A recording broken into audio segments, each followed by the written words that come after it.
by the way, Jackie Platinum Joke Page Martling ordered Jackie's new comedy CD, also available on cassette. Only $10 plus free shipping and handling. Call 1-800-323-5464 if you want some more info on Jackie's new offering.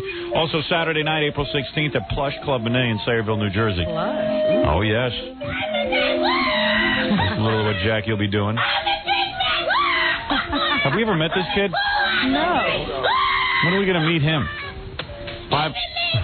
Call 516-9221. All right, thank you. I'm so drunk I can't even say this. All right, thank you. Thank you. I said thank you. This girl here wants to take her top off for us, Robin. Oh. Real quick, she's right off the street. We have a lot to get to, but she needs to do it. She wants us to evaluate her body. She recently lost weight. She wants you to evaluate her. Yeah, she said to Gary she wants us to evaluate. How old is she? It's the difference. I just wondered. I don't know. I don't have a bio on her. I'm just telling you what I know. An interesting request. All right. She wants to get to know them personally. Oh, listen to you. Yeah, Hello? I think of them as people, Fred. Wow. Sorry. Well, you've got somebody on you. She looks like she has an attitude. Are you angry? Yeah. You are. What the heck? We haven't even said hello yet. But you want to take your clothes off for us and let us evaluate your body? Cowboy dance. Does size really matter, Howard? Oh, yeah. And let me tell you something. You're beautiful. Your chest. Are you okay? Yeah, I'm fine. Your chest. What happened to you? Your chest is so beautiful. I must tell you that I can't wait to see it naked. Okay, look, Howard, this is a farce, okay? This is totally ridiculous. What is? Why is this ridiculous? You're the one who came down here and wants to, do you want to take your clothes off, right? No, okay? I only... Well, Gary, you said she's going to take her clothes off. All right, I told him that I would do that. Right. Because I knew that was the only way to get in. Yeah. Why did you need to get in so bad? All right, this is really hard for me. What? Dear. Here we go. No, you're making fun of me. No. No, this is good. I'm curious. What? She seems so normal in the guest lounge. No, she didn't. No. I was going to say, could we sit her down before Take a seat and relax. Why don't you sit down and relax? You look like you're upset. Feel stronger? Yeah. It was just really important for me to meet Jackie. Jackie you Jackie? want to meet? Yeah. Well, hey, there's a new one on me because I don't think anyone's ever wanted to meet Jackie before. His wife doesn't even You want should to buy meet his him. new CD. She's the world's worst actress I've ever seen. I know. But good job. Are you- April to you, too. What April Fool? Are you in love with me? No, I'm not in love with you. Oh, dear. You really like? Are you a Jackie fan? No. You're not a Jackie fan. You just wanted to meet Jackie. Why'd you need to... Why are you crying? Did I get you pregnant? No, but you got my mother pregnant. Is Jackie your father? Oh, jeez. Oh. It's nice to finally meet you. Jackie, you've always wanted children. Are you really serious? Is that why you look so much like me? I'm very serious. What are you saying You know, about they said they were Jackie? going to put this on the air, but maybe we shouldn't. I don't know, because I am serious. Does Michigan State ring a bell? Sure. East Lansing? Yes. Boy, you did some homework for this April Fool's joke. Oh, Jackie. April Fools? Mm-hmm. That's what you think this is? Jackie, I don't seriously. Okay. I don't think it's an April Fool's joke. Seriously, Jackie. Would you like to move into my house? Jackie, You know, it's not an April Fool's joke. I'm All not. right. I'm not even in on this. If it is, Why are you crying? She's meeting her father for the first time. Idiot. Wait, I'm doing it on the radio. Obviously, I raised a moron. Oh, you didn't raise that anybody. doesn't surprise me. How would you? Well, let me ask you something. Wait a second. Hold on. Let me ask. No. He didn't raise anybody. Let me you know ask you a what it's like to grow up without a father? Let me ask you something. When you say that Jackie Martling is your father, which is outrageous to me. Is Jackie impotent? That's why he can't believe this? Jackie, are you impotent? No, it's just this happens to me every week. I got so many kids running around. All I got to do is yell charge if I ever get mugged. That's not true. Are you serious? I find it hard to believe. What's your mother's name, lady? Okay, take it off the air. I will tell you what my mother's name is. Tell me right now. How did you meet? You're doing this on the air. Tell me your name. My name, I'll tell you. I'm not going to tell you my mother's name on the air. And it just happened you just decided to come in on April 1st? It's Good Friday, okay? I thought it was a really nice time to do it. That's when families are supposed to be together. I didn't even know this. When did you find out? I just found out a short while ago. How did you find out? What was the story behind it? I didn't even know he was my father. Okay. Do you, Robin? I am telling you right now. I swear on a stack of Bibles, I am not in on this joke if it is one. Well, do you know about this? I don't know about any and I didn't know about it. If jokes. anybody ever told me that I had a child, I would have taken care of her. Well, but you can't blame Jackie. The wife, the girlfriend. You can't blame Jackie. If in fact, now listen, your mother could be also have heard him on the radio with us and said that's your father or something. We got to. Why would she do that? Why would she pick him as my father? How did she know Jackie? She could have picked Howard. Why would that's true too. Why would she pick him? Well, how do you know? Where did you think? Who did you think your father was growing up? Did you have a father at all? She told me he died. Really? Well, I almost died. Actually, he's died on stage. Well, she said that you guys met at a party, you slept together, and then you blew her off after that. You that narrows that down. And where did you meet? Where was the party? At Michigan State? Yeah, it was like I guess a frat party or something. Well, that's funny because I wasn't in a fraternity and didn't date people at fraternities. I was in a band and we had our own people. So well, it wasn't that she didn't say you were in a frat. Okay. She said it was at a frat party. There were frat people around. Look, I just found this out. She doesn't know. I don't even want. Look, I don't want anything from you. I just thought that I could meet you. You don't want a CD? Oh, Jackie, why are you making jokes? I don't want it. Jackie, I don't think this is. I'm being serious. I don't care. Don't even make. Well, what do you mean you don't care? Wait a minute. Suppose I'm cold. If you're her father. All I wanted to do. Jackie, if you're her father, what do you mean you're cold? I just thought that I could meet you. I just thought. You know what? I'm gonna tell you something. This isn't a joke. So what I'm gonna do is I am gonna take this off the air. Maybe you and Jackie ought to go out. Maybe you and Jackie, would you be willing to talk to her in the hall? Seriously. Sure. And you won't seduce her. She's your daughter. Yeah, Jackie, she's your daughter, possibly. And I'm not saying, listen, no offense, but I'm not. In all fairness to Jackie, if you are his daughter, he wouldn't have known about it. Your mother should have contacted. Did your mother ever try to contact Jackie? No, she was too embarrassed. She got pregnant. She didn't even go back to school. She went back and lived with her parents. Really? And you wouldn't really know if Jackie was your father unless you had a blood test or something, right? Well, yeah. I mean, maybe we should talk about that off the air if you'd be willing to have like a paternity test. I don't know how they do. She looks like somebody I used to sleep with. Well, maybe that. Seriously? I mean, I have a picture. You have a picture of your mother? Yes. You'll show that to Jackie? Yes, I will. Give it to me right now. Okay. No joke. But who cares? You never. Calm down, Jackie. I mean, you can see how upset the girl is. Hey, the guy's uncomfortable. I can see that. Hey. I'm glad Jackie's not my father. Yeah, imagine you tell him your father, he's laughing at you. Shouldn't you guys have gone to the trouble of gotten a picture from the 60s Let me see. of the 50s? Let me see the pictures. It's an old picture. Let me see the picture. It's what I carry with me. Jackie, let me see. Go let me see. Let me see the picture. Away. You're old. Can I see the picture? Jackie, get my CD, 1-800-323-5464. Howard, the picture's from 1950. That's the picture I carry with me. Oh, please. This woman does not look familiar to you. Yeah, she looks very familiar. Did you see her name on the back? Yes. Do you know her? You claim you don't know her. How could Jackie possibly know who he slept with and didn't? Yeah, you were always drinking. That's 25 years ago. 30 years. Did you recognize the name? Yeah. You do? Seriously? Yeah. You recognize the woman's name. Did you sleep with her? I think she used to hang around with my friends. I don't think I slept with her. You sure? Maybe I did. Why would she say you? Why wouldn't she say one of your friends? What would be the point of that? I'm just playing along, lady. That isn't anybody. Please, stop. Why don't you even look like her? Well, I think she does, actually. She doesn't look like you, Jackie. Imagine a female Jackie. I guess that's a good thing. Well, I'm not cold. Well, you're not even looking for anything from Jackie. You just came up to me. No, I'll give you a free CD, lady. Lady. It's your daughter. Honey, I don't want a CD. I don't want a CD. How come that girl's from Middle America and I'm a WASP and you're Jewish? Are you Jewish? You're not even Jewish. She's not Jewish. How do you know? What are you? What are you? Do you know?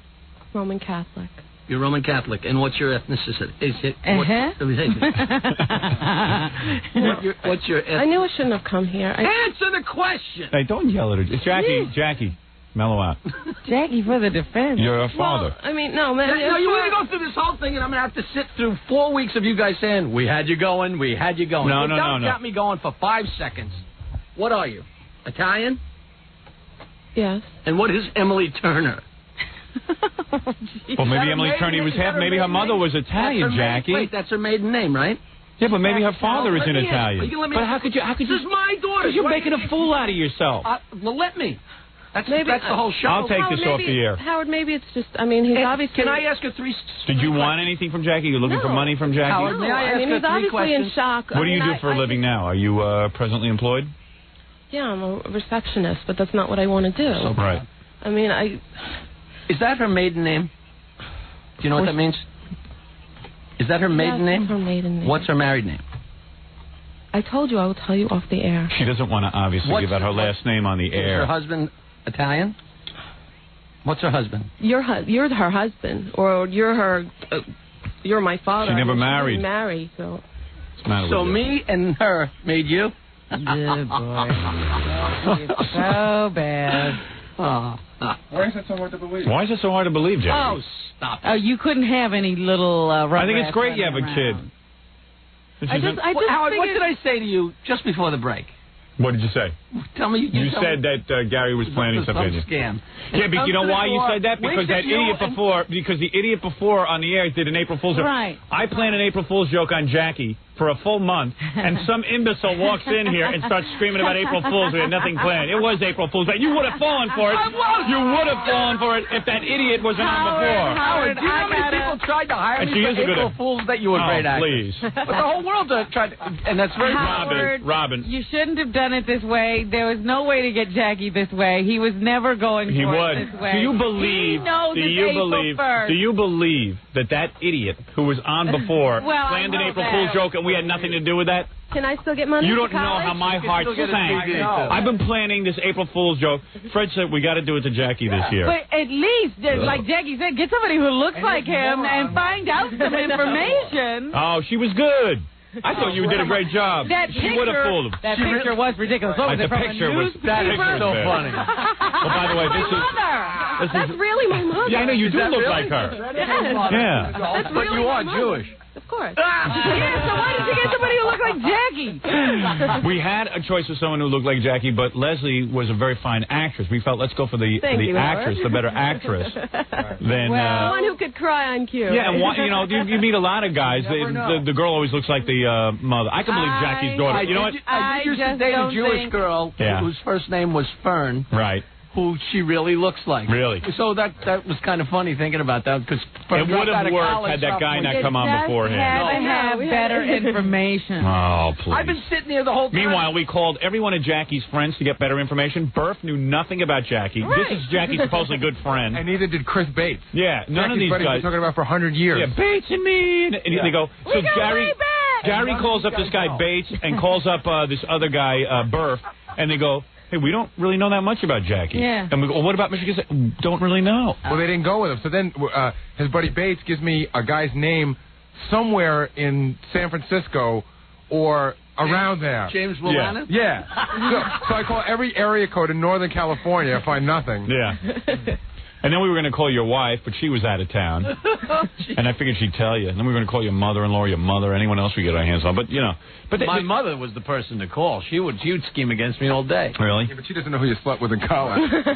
I don't know about that. She did. But anyway, Leslie, you did a very fine job. Leslie, what's your name? You're a fine actress. My real name is Leslie Nemeth. Leslie Nemeth, and you are an actress. Yes, I am. And where can we see you? Can we see you anywhere acting? Well, I'm seeking representation. Oh, you are? Yes, I am. And next year she'll be Fred's daughter. We actually had this whole thing where she was going to say she didn't want anything, but she never did get to college, and maybe that Jackie would help out with college. I said, yeah, he'll send her to like Bosie's college. Here, here's 500. She did cry pretty well, though. Yeah. Apex pick. It got you a little bit when she was staring at you, kind of angry. Come on. It scared me that she could cry that easily on cue. Well, nice job, Leslie. Well, thank you very much. And thanks for helping us out with this. I was worried that she was crying at the thought that I was somebody's fault. I was enjoying it, and then I went out in the hall after that idiot was screaming about April Fools. And you yelled again. And I was like, Gary, I don't believe this. I don't believe this guy just brought April then Fools. That was just, it was on our mind. Yeah. Everybody was thinking April Fools. Yeah, I mean, it just... And then I said, even if the audience was going to get fooled into this, they're going to be thinking, oh, this is another April Fool's thing. And I couldn't believe our bad luck. That's why when I said that guy was great, you were like, yeah. Yeah, I was furious. I was furious.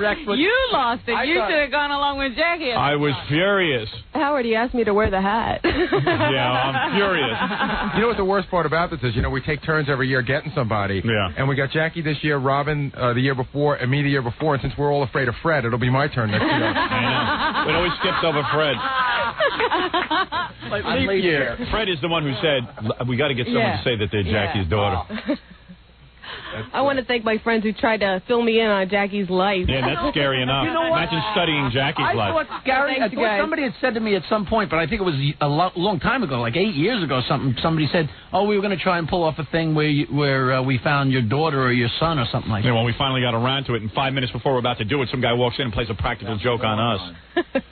What a moron. God, he ruined my day, that guy. That guy is never allowed on the show. He's never allowed anywhere near me.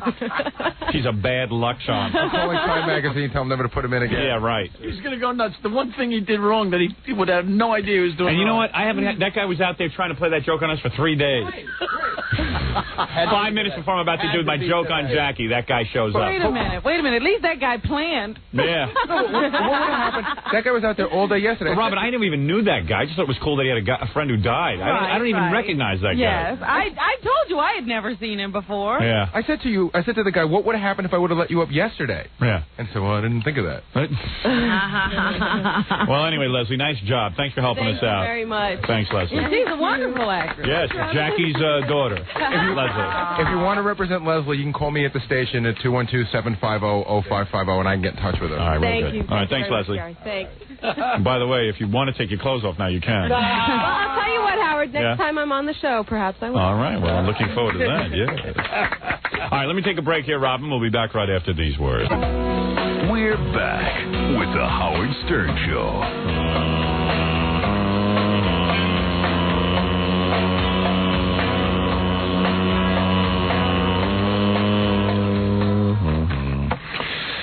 Oh, well, another one of our competitors is down in Cleveland. They just fired Jeff and Flash. Too bad. They were great guys. I heard that everybody at that station was going to have to reapply for their jobs. Yeah. The thing is, we shook up Cleveland a little too much. They weren't ready. Good. What can you say? Sad to see him go, isn't it, Rob? Yeah, I'll miss him. Better them than us. You're on the air in New York. Hi, you're on. Yeah, is my dad Baba Booey there? Now, wait a second. Are you claiming that your father is Gary Delabede? Yeah, he is. Hey, that was kind of fun to listen to, though, wasn't it? Yeah, I know. Isn't Jackie a cold-hearted bastard? His own daughter came. Yeah, I know.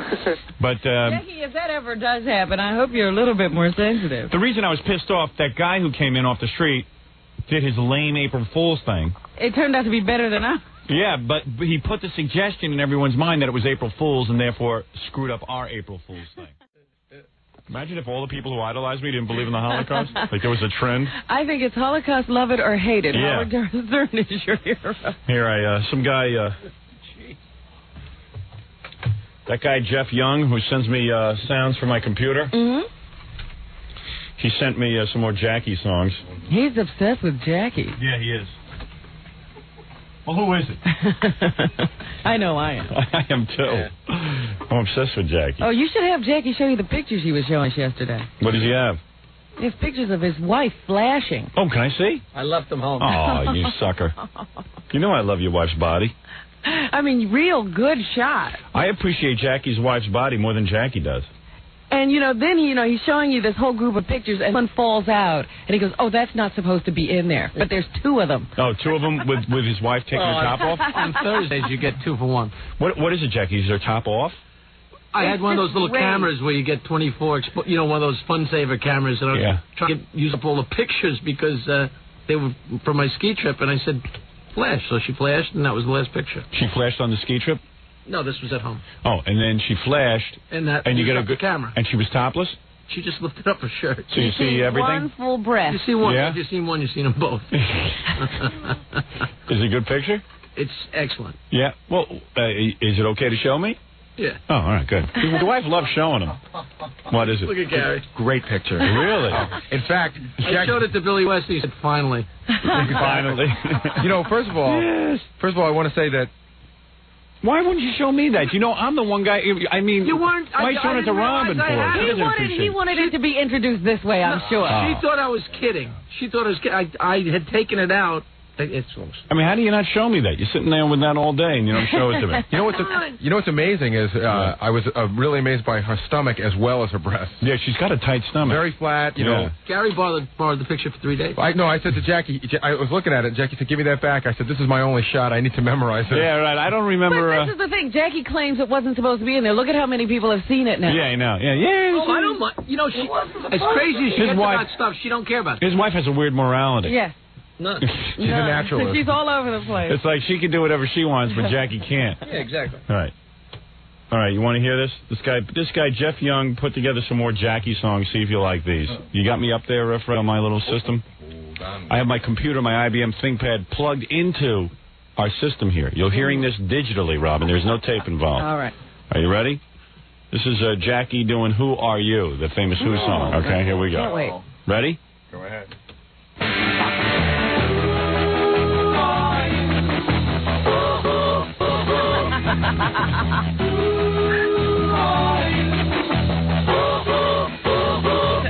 You like that?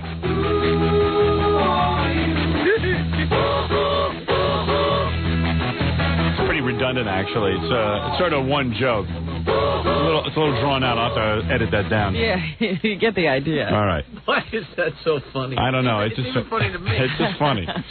Here is the great song by AC/DC called TNT. Ooh, okay. All right. Here we go.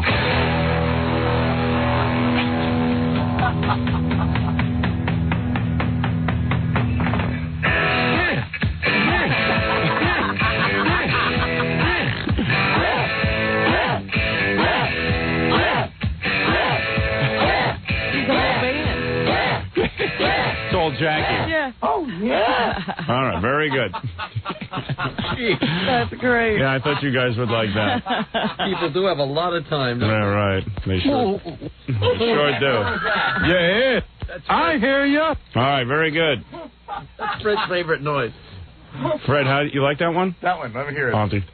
That's the sound the girl makes when you give her the worst kind of sex that's really illegal in most states. And you got to set that up. The wrong place. Yeah. Guys do it to each other, too. Nope.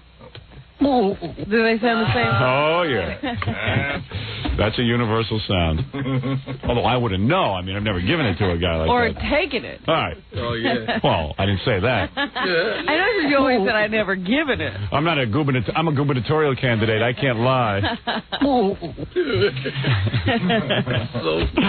That is a wrong sound. Otherworldly. All right, let me close this up because I get distracted by it. The computer's the greatest thing. I can carry that sound with me anywhere, Robin. You can have that anytime you need it. If I want to hear Fred laughing, I just... That's Fred? That's Fred. Oh, boy. Right, Fred? That's you. Yes, it is. Yeah. I got Fred there. We're with you at all times. Always have the Stooges with me. That's the best. And Jackie. And Jackie. That's the best. And I've got Hey Now on there. Hey Now. I got what's his name? Club Soda Kenny. I hear you. Got him in there. I got Dice in there. Yeah. You know, I got them all. I got all my friends with me. Good. I'm glad you're not alone. I'm never alone. I'm always a one-man traveling sound show. Great vacation. Yeah. Whenever I miss you guys, I even have Robin in here. Whenever I miss you guys, I just give myself a little... That's right. So I never really miss you because I got everybody in there. I capture souls in my computer. You can do the show without us now. Yeah, I don't really need you guys. I can just, hey, good morning, Robin. How are you today? And Jackie, what about you? How are you? Ah, very good. I'm operating this all myself here. You know what I mean? That's the brilliance of IBM. You don't need Fred. Yeah, right. Hey, Jackie, how was sex with your wife last night? Oh, yeah, I hear you. Hey, Dice, you hear me? Yeah. Hey, I hear you. I hear you. Good. Okay, Fred, what do you think? Hey, Fred, stop laughing like a mental patient and pull open your zipper. All right, you psycho. Hey now. Hey now. There you go. See, I got my own little traveling radio show. Jeez. It works out great. Oh, come on. It's not that painful. Maybe that kind of sex is painful. All right, yeah. All right, let me just relax here and let out a little gas. Wrong end. Oh, wrong end. Hey, you want to hear it from that end? No problem. Hey, how's that for a guy talking and working his own sound effects at the same time? Is that a good demonstration of my... Your abilities? Well, my computer, anyway. Tom's still not reaching for his wallet. Yeah, I know. I still can't get Tom to go for this. Tom likes it. Hey, Robin, look over here. Look who just walked in the room. It's Taboo from the New Year's Eve show. It's natural. It's natural. T-A-B-B-O-O. 1 calorie. Taboo. Uh-oh, I think I'm getting nauseous. Jackie, it's not funny. I said it's not funny. All right, now I have a big announcement, Robin. Okay. See? What do you think? See, if I ever lose you guys, I have my own little... There, you're yeah. What? Can do the show from Idaho. Like maybe when I'm 80 years old, I can do my own radio show without you guys. We will never age. Right. There's no Tom Chiasano on there. Yeah. I'll get it in there. I got it all in here, Robin. Yeah, you got to have somebody like Tom, when you need to be irritated. Yeah. I even have the, Baba Booey. That Baba Booey. Now, can you make like a little macro type thing so if you hit a button, you get a series of all 5? No, I can do that. Yeah. I could do that. I got it all together over here. I'm just, If he wanted to do a bit, he could just sort of sequence everything. You know what kind of disc jockey I am? I'm the kind of disc jockey. You ever see these guys out on the street who have the cymbals tied to their knees and they got a little drum and they got one-man band? That's me. I got my little one-man band thing here. That's all. That's all I need. Right, Robin? That's right. That's it. That's right. That's right. I know Jackie the Martling must have worked last night because he just leaned over me before during the commercials to look at pictures of Richard Lewis's girlfriend. And the smell of garlic, either from drinking or eating something. I mean, it smells so bad today. I can't even hardly be near you. You're lying. Oh, my God. Gary. I didn't smell it, but I heard you tell me during the commercial. Just breathe on Gary. I'm trying to think what I ate. Just go sit near him when he talks. I had a huge Did you drink last night? A few beers, but not... Yeah, I think when you drink it, like... It's a mixture, maybe. Robin, come here and please let Jackie breathe on you. I want you to smell this so you know I'm not crazy. I have to go through come over here. Come over here. It's a garlic smell. It's very... I swear, Jackie... Tell her exactly what I'm not saying smell. It's garlic. It's just... It's overwhelming. It's so strong, Jackie. I don't know. You get like this every time you drink. I smell like garlic. You smell like garlic. Breathe on me. Oh, my God. Just get close to him when he talks. No, it's like something fermenting. Is it not garlic? Wow. I don't know that it's garlic, but I know what you're saying. Garlic. It's not and garlic. when he got close to me over my shoulder, I was like passing. That's why I handed you the pictures, because I couldn't take the smell.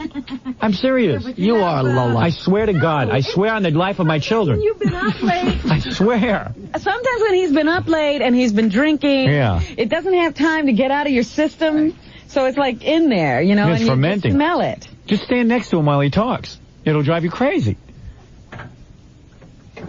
It couldn't possibly be the onion bagel I had this morning. That could help. I don't know. It smells like garlic to me. I didn't smell it as garlic, but it's a definite... Hey, breathe on Fred. Fred will tell you what it is. Well, did you smell it?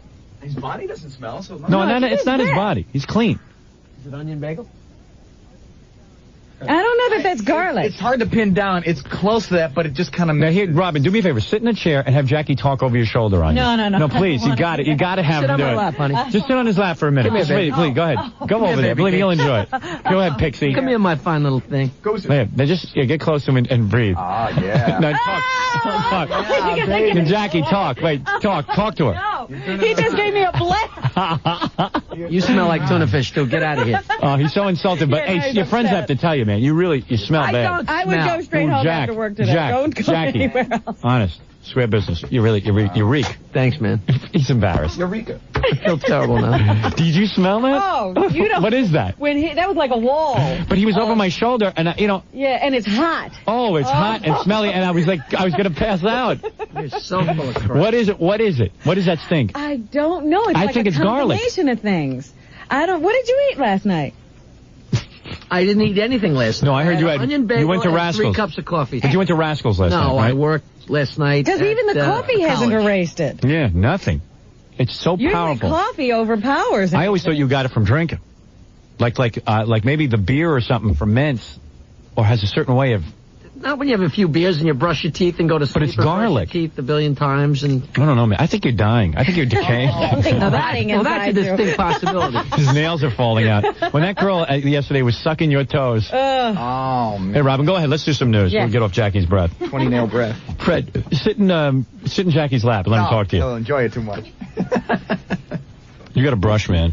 You got to chew some gum or something. Oh, eat me. Mama Lucian. We've all known each other way too long. Way too long. Way too small a room. When we stink and everything. Yeah. Ooh, you stink. Well, it occurs to me that you, Jackie, and Fred, I see you more than anyone in my life. Well, it's the same with all of us, too. Yeah. So I figure we have a right to tell each other when we smell. And since we have to be in such The close smells quarters. that we go through with you with the... I know, that's farting. Oh, come on. Sorry. And your stink isn't maybe the worst on the planet. You know what? When Why? you guys... Why did you get in trouble?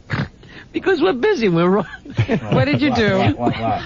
I love this. What did you do? I was running around trying to put that stupid song together because we're trying with different versions of it, and we're trying to... So I'm running up and down the hall, Xeroxing and going to get the cut. And so I was alone, I thought, in the hall. Yeah. And I really had to fart. And, I was in a big hurry. I'm not going to do it in here. I didn't want to do it in the office. And I just, really ripped one. And all of a sudden I hear, Jesus Christ, and... Tom Chisano just turned the corner and walked out. Right in his face. What happened, Tom? Well, just as he described. Right. That's gross. That's rude. That is rude. Yeah, give him some gum. Here's the gum, Jackie. Hey, wait, Tom, smell him. Seriously. Don't give me the gum that gets hot in your mouth. It doesn't get hot in your mouth. No, really, you need gum that gets hot in your mouth, Jackie. Okay, Jackie. I've never smelled anything so... You just here, come here.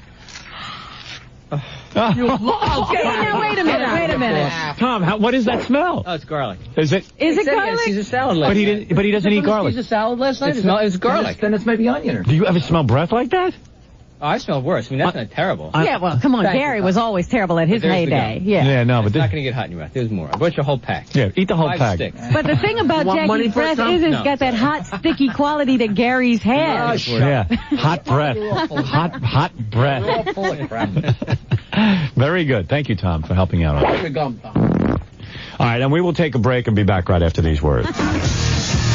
Yes. Back with the Howard Stern Show. All right, Jackie the Joke Man Martling tonight. A big show at Pace Downtown Theater at Pace University in Manhattan for Good Joke Style 976 Joke. This Thursday, December 9th at Rascals Comedy Club in West Orange, New Jersey. Go try and stump the Joke Man. Martins. Thank you. Jackie the Dope Man Martins. I like to smoke a big white owl blunt. But I'm so cheap I can't afford all that pot to go in that big blunt. I mean, I can't afford it, but I won't. I want somebody to give me one. That's why I smoke a little lid. I'm Jackie the Dope Man John Winston. All right, very good. The Dope That's some Man. news. Jackie the Dope Man. There you go. He really wails, huh? I like Tom Hanks, too. It's too bad he had to go be a big pussy. I wonder if people aren't thinking about this show when they make these speeches. Yeah, I mean, do they ever consider that we're going to get the tape the next day? And, that's the first thing. I was enjoying the speech, and all of a sudden I said, oh, boy. Uh-oh. Uh-oh. I just heard that cart, that boo-hoo-hoo-hoo cart. Because he builds, he gets... Oh, yeah. Maybe I ought to get my sound effects ready, too. Yeah. Maybe I ought to be hitting Everybody ought to be ready. Everyone have sound effects ready? Hold on. Hold it. I got to open up my IBM ThinkPad. Yeah, get that ready. Got that sound effects cord. All right. Hold on, Fred. I'm going to pot that down so it doesn't click. It's like he's walking into an ambush. Yeah. I got to load up with my crying sound effects. Excuse me for 1 minute, Robin. Fred, I will... Because I can't imagine he really lists the gay people he knew. Oh. I'm looking forward to this. Fred, you can bring me up. Okay. I'm all set Here here. we go. Give it a shot. That was my sound effects coming open. All right. My computer. I've computerized. Just letting you know you're online. Yep, I'm online. Let me just see if everything's ready to go. Hey, do I have the cry in here? Yeah, I do. Right here. Let's see. Okay, all right. Okay, I'm all ready. Here it is. Some guy sent me a new Jackie song, too. Want to hear it? Yeah. I got it in my computer. It's cool that you can keep music and stuff in your computer. This is Jackie. You a fan of Ozzy Osbourne, Crazy Train? Yeah, absolutely. All right, I think you'll like this. Robin, you're in this as well. I am? Yeah, there's a lot going on here. I'll keep quiet during it, but listen for yourself. Listen for Jackie. I'm even in this.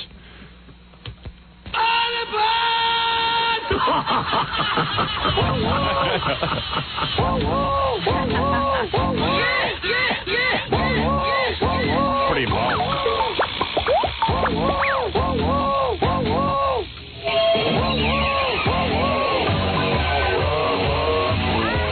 There you are, Robin.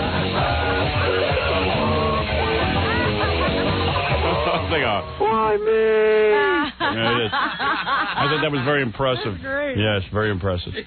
Same guy who wrote Dirty Love, a guy named Jeff Young, sending that to me. I'd share it with you. A lot of free time. All right, let's get back to, too much free time. Man. Hey, did you do your interview with Robin yesterday? Oh, yeah. Yeah, we just got done about a half hour. Yeah, got done in time to do the show. All right, I want to hear about that, but let's stick to the Oscars for now. Yeah, that's another Oscar. Yeah. I don't know who I'd give the Oscar to. Well, let's decide. I'll give you some time to think about it.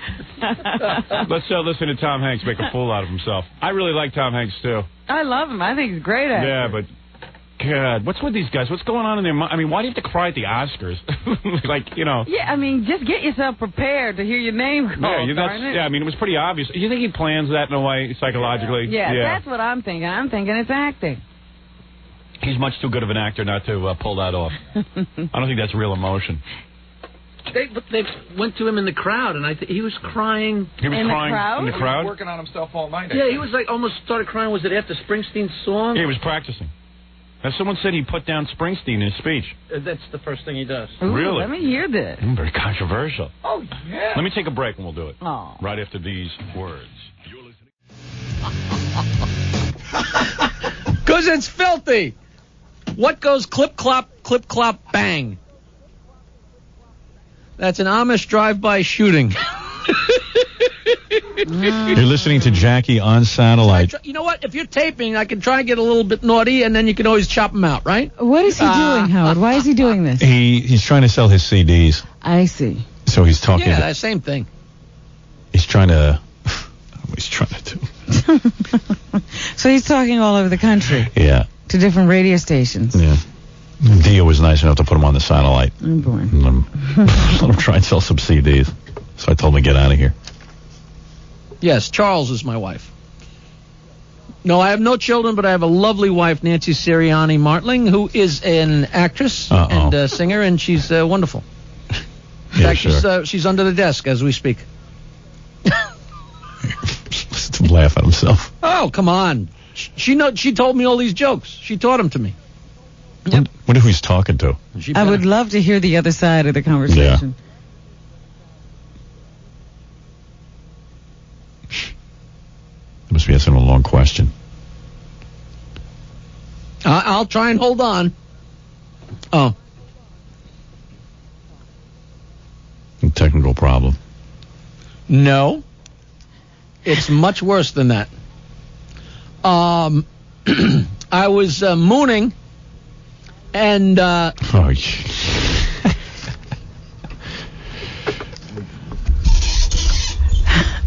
all right, you want to do some news? Yes, I'm just sitting there thinking about how, at the beginning of that, Jackie has a smile in his voice that we often chastise him about. Yeah. And he doesn't do it here anymore, but let him on loose. the air. Yeah, the Jackie interview voice. He'll get that smile right off back. the road. They almost drove into a tree. Hey, come on. That was weeks ago. No, that was like 9th grade. That was probably my first six-pack. Yeah. How does he laugh like that? It was unbelievable. How does he you think it was easy to do that and drive at the same time? Robin, you know what we're listening to? This is all the stuff that Jackie's always screaming that I keep him from doing. Yes. That, like, if it wasn't for me, he would be out doing this stuff. If people could hear him do this, then they would pick him up for other things like movie scripts, punch-up TV scripts. I can't get through to him. He'd be a television writer. Again with the string. You want a clean joke? A guy with 3 eyes, no arms, and 1 leg is hitchhiking. You got it? Guy with 3 eyes, no arms, and 1 leg is hitchhiking. A British guy pulls over, rolls down the window, and says, "Aye, you look armless. Up in." Yeah, I'm holding him back. Am I holding him back? Now, that's good. Yeah, well, once he goes on the satellite, we'll see what happens. Yeah. He's all over the country. This is what he wants. I have to give out this number. $10 plus $3 shipping and handling. 78 minutes of filthy jokes. I guarantee you'll love them because you can retell them and steal them, and we all love to do that. Call 1-800-323-5464. There he is. You can get CDs or cassettes. He makes those in his basement. We all love to do that. Steal jokes and retell them. 1-800-323-5464. You know we all love to do I'll do anything you would like. This is what I'm holding him back from. When Jackie always says he's quitting, I go, Jackie, God bless you. You want to go? I tell you, I got. Hello, this is Jackie the Joke Man Martling, and you're listening. Let you hear it. Well, when you were interviewing him? Yeah. Hi, this is Jackie. I could be doing a lot of things. You're listening to Mason and Dixon on Classic 99 in Birmingham. Birmingham. No, I'll do it again. Oh, he's going to do it again. This is Mason and Dixon. Hi, this is Jackie the Joke Man Martling, and you're listening to Mason and Dixon on Classic Rock 99. 99. How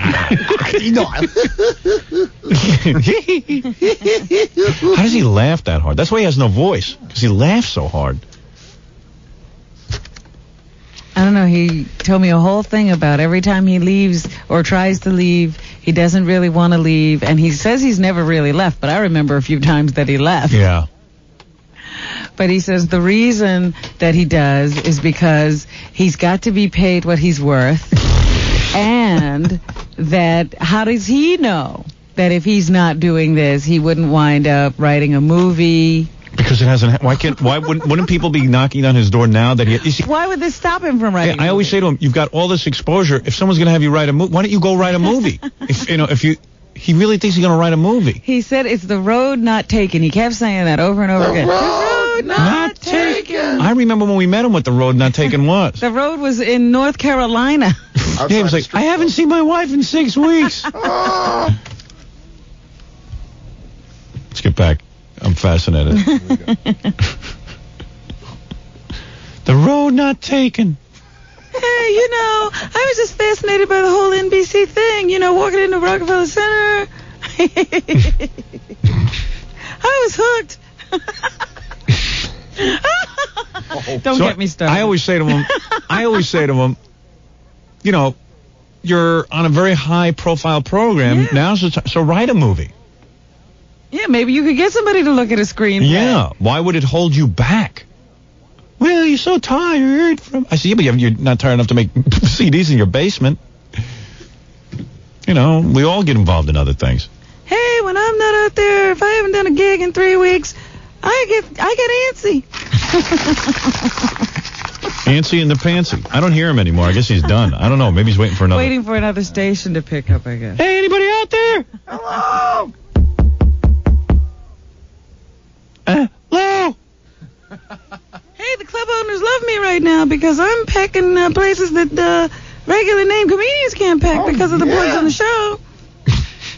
So why would you give that up? I don't know. It doesn't make any sense, Jackie's logic. I don't know either. So you interviewed Jackie for your book yesterday? Yes. So what happened with that? 4 hours. But What? Jackie, you gotta admit you were incredibly verbose, and then you requested that I start telling you what I told everybody else. He requested. Robin's into this kick where she's writing a book, so she has to interview each one of us. And it really, I got to say, I know that you're saying that he's incredibly verbose, but I hardly got a word in edgewise in my interview. No. I'm telling you, Howard, he finally, he wasn't getting the inside scoop that all of you got, and he kind of realized it, so he finally said, well, come on, give me the lowdown.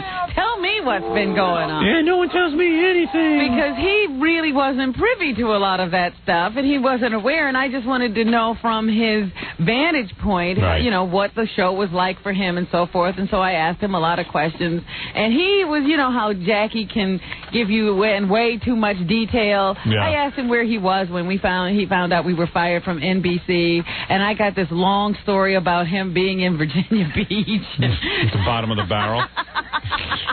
At a strip club?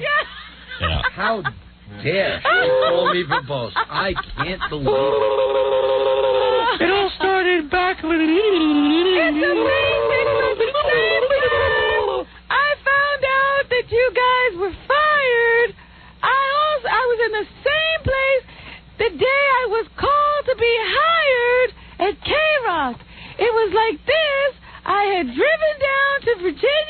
right? Oh, my God. You're kidding me. No. Jackie has so much trouble getting each word out with his voice. What is that, Jackie? No, keep my mic off. I'm sorry, what was that? All right, fine. So, so like he gave you his whole history? Oh, absolutely. He loved being interviewed. Let me see. I can't remember how it actually happened, but I had heard about Howard from the guy down in Garvin, and I had made one album, and then I made another album, and then I made a third album. So now I have 3 albums. What are you going to do? How are you going to put this into your book? This has nothing to do with your book. I know. So what were you trying to do? But it was, you asked Jackie a simple question. Like, what was the question? How did you wind up on the show? Well, I talked to a guy who worked at a comedy club. I heard about Howard from a guy. Somebody told me that Howard did Great moment in history. From Garvin's in his underwear. So I, had been sending out albums, and I had made one album, and I made another album, and then I made a third album. So now I had 3 albums. My book was in a 6th by the time I heard about Howard, I had 3 albums. So were you going nuts? Him the albums, and it wasn't like he called me right away, because I probably sent him the albums in August. Oh, and I boy. really didn't hear from him until October. Are you going to have this all transcribed? Yes. Oh, man. So he was, like, really into giving you his history. Oh, absolutely. Every minor detail. So I'm trying to, that was just as great a detail as instead of saying I sent Howard my album, and one day he called me, and he said, and it just so happens that I was upstairs in my parents' house, and the phone rang, and who knows what would have happened if I hadn't been there. Yeah, like I wouldn't have called back. But I picked up the phone, and I said, hello, and the guy said, hello, this is Howard Stern, and he said, I listened to your stuff, and maybe that's how long it took him to listen, or who knows, maybe, I says, here, my friend Fred and I were listening. Every detail. He's some storyteller. I said, tell me a little about you, and she took a breath 90 minutes later, and you know I'm not lying. All that's true. I know is that I'm not lying. Go ahead, wrap her up on you want, but you know I'm not lying. It took an hour for me to find out how he met you, okay? An hour. Yeah. So, in other words, the interview was really only like 20 minutes. It was an hour based on just how he met me. That's right. And then I don't know how this whole paper passing thing started. I can't remember how this whole passing paper thing started. But, I'd be in and I'd be out because sometimes I'd be on the road. And then I would have come back for about 2 or 3 weeks. Well, give Jackie a chance. And I came Robin. and I said... Well, what was Robin saying to you? Howard said, he started doing this character, this black character, who was doing the traffic. So one day I said, well, maybe I should write. And I wrote a few things. Really? And I gave them to him, and he sort of looked at me strange, like, what are you doing this for? And then I went away, and one day I'm listening to the radio, and I started to recognize a few of the lines. Yeah, I stole them. So, a few weeks later, I came in and I handed him a few more papers. Wow. You got the whole story. Oh, it's incredible. I could write the Jackie story now. When did it start getting bitter? Oh. Well... I don't get enough credit. It's really tough when you're out there and the people are laughing and that, it was like a secret that I was doing I was writing. Yeah, we kept it a big secret. Nobody was saying anything. Don't lie, Robin. And I didn't know where the line was, and so I didn't know what to do. And then one day, you may remember this, because I got it written down, because you were giving Howard a quiz. Oh, my God. Well, what was Robin saying to you, Jackie? Nothing. All right. All right, there you go. Thank you. Charitable Charitable Jackie. Wait till you hear my story about San Francisco.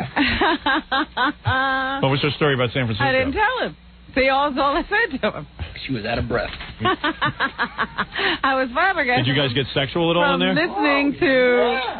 And then I really did have that dream about you. It would be a good, easy way to get airtime, but that was no lie. That was really the truth. Because I was thinking about coming in and talking to you, I really did have a sex dream about about you. And this time, it was really romantic. It wasn't just like violent sex. It was romantic. He's alone in the room, and he's telling you about his romantic dream with you. Yeah, that's true. Only that was in the beginning. Oh, he's incredible. Every knock's a boost, Jackie. I know. There you go. All right, very good. So it sounds like it was very fruitful. Sounds like all stuff you can use for your book. Sounds like it would be excellent for the Jackie book. I don't know. Am I going too far afield for you? No, not at all. There might be a nugget of one sentence that I can use here. Let's just sift through it. I was in there 4 hours. Right. Fred was in there 4 hours. Right. No, 3 hours. There. I was in there 2.5. Fred was 3, and you were 4. He was just wanting to go for time. Jackie loves to be I think I might have been interviewed. in there 3. He wanted to go for time. He loves to be interviewed. Are you kidding? Hey, it's just like the road. How come I was in there the same amount of time as everybody else? What? What'd you say? How come I was in there the same amount of time as everybody else, but yet I talk so much more than anybody else? I don't know. I was in there for 2.5 hours. It's just like the road not traveled. You know, the road not taken. Oh, my God. Did he do philosophy? Synchronicity! Where you would be if I It's so funny. You know, when I agreed to do this, I never thought this would happen. Right. What is it, Baba Booey? I feel so slighted. I only did it like an hour and a half. I know. Like retarded. Yeah, how many times can you say Fred duh? did 3 hours. Don't be mad at me, Slim. Eat another cheeseburger. When I get within 20 pounds of you, I'll panic. Yeah, let's get a scale in here now and see how close you are to 20 pounds of me. I'll break your head. I'll break your head. All right, why don't we all calm down? Everyone just is a little hot-headed in here. It's going to be some governor's mansion. Yeah. Hey, there's a scale, Jackie. Get on it. Let me see what you weigh. Get on there. 190, right? He's holding on to the wall. Oh, right. I know. Holding How much did he weigh? Boy, Jesus. Look at that. What did he weigh? 209. 209? Jackie, what happened? I had a little to eat. Gary's 208. Gary's 208. Hey, Herbie! Papa Fatso. 209. Let me tell you that Jackie was holding on to the wall and he was 209. When did that happen, Jackie? Got a little out of hand. I think he was hungry after that meeting And I yesterday. can't believe he's been yelling at me for making fat jokes. I know. Now they're all pertinent again. Oh, that's sad. You know what it's like? You ever see the movie Charlie Flowers for Algernon? Yes. At the end, it's this retarded guy, and they turn him into a genius. Right. Super evolved. And at the end, he has to go back to being a Right, retard. he had to stop that medication. So Jackie was a thin man for a few weeks. Now he's going back to being that big fat slob again. Yeah, what can you do? All right, we're going to take a break. It's like the road less traveled. Who knows what would have happened? What? You know how many Roy Rogers sandwiches Jackie had? 3. 3. I know. Oh. And that was only in here. Hey, John, maybe you let's go work on your video. Hey, John, maybe you're making fun of Jackie, but I'll tell the story how you're afraid to make fun of Fred. Oh. Not only me. The other day we're in here. Yeah. And we're talking about Fred chewing on pens. Uh-huh. And John goes to Gary outside. God, sometimes I've seen Fred chew his pen so much that the pen bursts and there's black ink all over his mouth. Really? And so Gary says to John, why don't you go in and tell Howard? So when John goes, oh, no. So, because you go in and tell him. Then we looked at each other and we Evidently, forget Fred it. about a month ago yelled at John. Did he? Yeah, About well, what? Fred walked into the Robin office. was there. Fred walked into the office and said to John, hey, useless, move away. Could we do a break before we get into this? And then Fred said, No, and then I said, and then you said to Fred, hey, brainless. and I said, okay, brainless. Right. And evidently, Fred, you unloaded on John. I was pretty angry. I was upset. But you called him You called useless. him useless. Because, you know what it was? That's okay. I was holding, hold on. Yeah. Let him explain himself. Listen, Tublet, can I get one word out before It's you like Fred goes off on me for a half an hour, and I say Martian, and it's like the world ended. Fred, And I can explain make yourself, one laugh. please. I'd rather Give Fred a not, chance, I'd for rather God's not discuss sakes. this, please. I don't even want to get... Fred, why were you angry at John? What was I angry about? Okay. It wasn't very fair of me to do what I did. Right, calling him It useless. was wrong. Right. But I guess what it was is I saw everybody in the office standing around, partying it up, having a good time. You were working. It upset me a little bit. I was Right. carrying 2 racks of carts. So maybe I overreacted. You do And that John, every I'm day, sorry. Fred. No, but you know what But it was? John could have helped. It was just a situation where everybody was standing around, laughing it up. Fred, I didn't tell Howard about this. And you... John, it doesn't matter. It's okay. Don't worry about it. So he called you brainless. Right. And And that's you when you went unloaded off? on him? Yeah, I kind of got a little upset. What'd you say to him? I don't even remember. He probably does. But, no, I don't remember either. Gary, you were right there. No. You came in to me upset. No. I just heard a little screaming yelling come from the other room. Everybody was standing there. Yeah, Jackie he went off. I know that Fred went off. And everybody was standing there. It didn't have any humor in it. It was like a party in the room. You know? Right. Fred went off, and it didn't seem to be funny. Because sometimes Fred will go off, and then he'll go off into really bad, and then he'll say, I'm just kidding around. Right. But he wasn't kidding. I was upset. You feel John is No, you always say no. I don't think he's useless. I just was. He might have said something about your music. No, he started saying I'll kick your butt in an IQ test and stuff like that. Oh, really? I remember that now. Yeah, because it was the brainless comment, and the next thing I know, Fred's challenging John's IQ. It's fun working on the show. It was stupid. All right. Sorry I missed that one. All right, we'll take a break, and we'll be back right after these words. Hey, Robin, wait till you see Jackie in an interview, though. Uh-oh. I have tape of Jackie being interviewed. Yeah. Oh, I might want to play Jackie's interview. That's right, you got to hear this. This is Jackie. Someone asked him a question like, what's the most outrageous thing you ever did or something? Yeah. Which would be pretty easy to answer. For Jackie, yeah, right. especially. But listen to this. Here we go. Where's this from? Where is this? Did he cue this up? Did he put it on? Sure. Where's this from? I thought Gary was going to cue this up for me, but again, he didn't. He came in, I told him to do it, and he just never did it. Are you going to tell me where it's from? I'm going to tell you where it's from in a minute. Oh. You sound like a mental patient over there. What are you, on Valium? No, you sound Did you cue up Jackie's... Yeah, on that card that I handed you. It's on a cart. Oh. That's him being interviewed? You didn't say you wanted it queued up. I told you about that. You didn't say you wanted it... What? You never said you wanted it queued up. Okay. I just said to you, I'm going to talk about Jackie being interviewed. That card. Yeah, but that's not him being interviewed. Why would you hand me a card of him not being interviewed? You didn't say... I didn't say what. What am I supposed to say? Why do you use your card? What? You're supposed to say, I told you about 10 tapes that were up here. Yeah, and I said, hey, that sounds good. Let's do the one about Jackie. And you didn't say let's do Dodo. You didn't say it. Dodo. Dodo. You didn't say let's do the one about Jackie. Okay.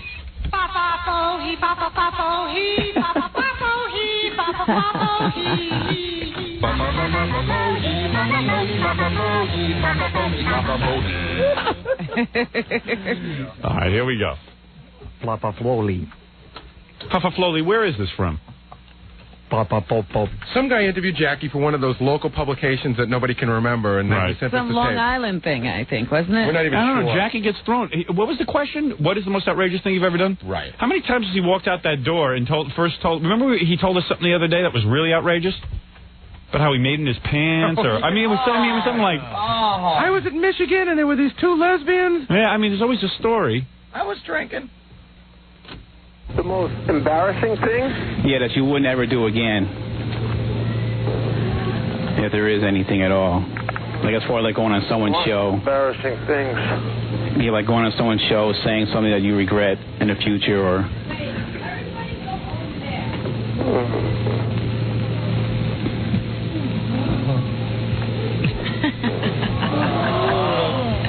Wait a minute.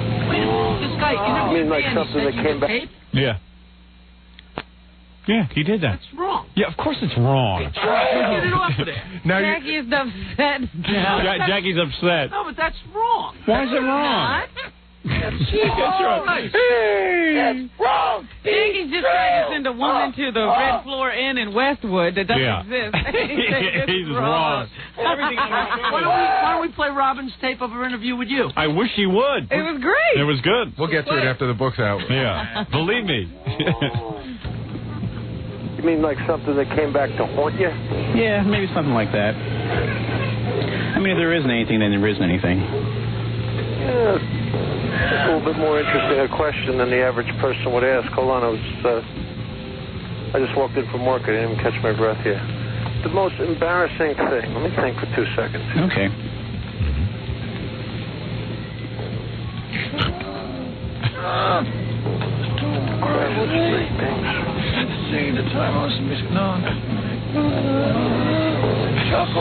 This is already 10 seconds, Jackie. I've never heard Jackie be stumped like that. You stumped me. Red Hook in New Jersey. No, that's not. No, that's weird. That you got me stumped. Gotta get the T-shirt. Lots of embarrassing things.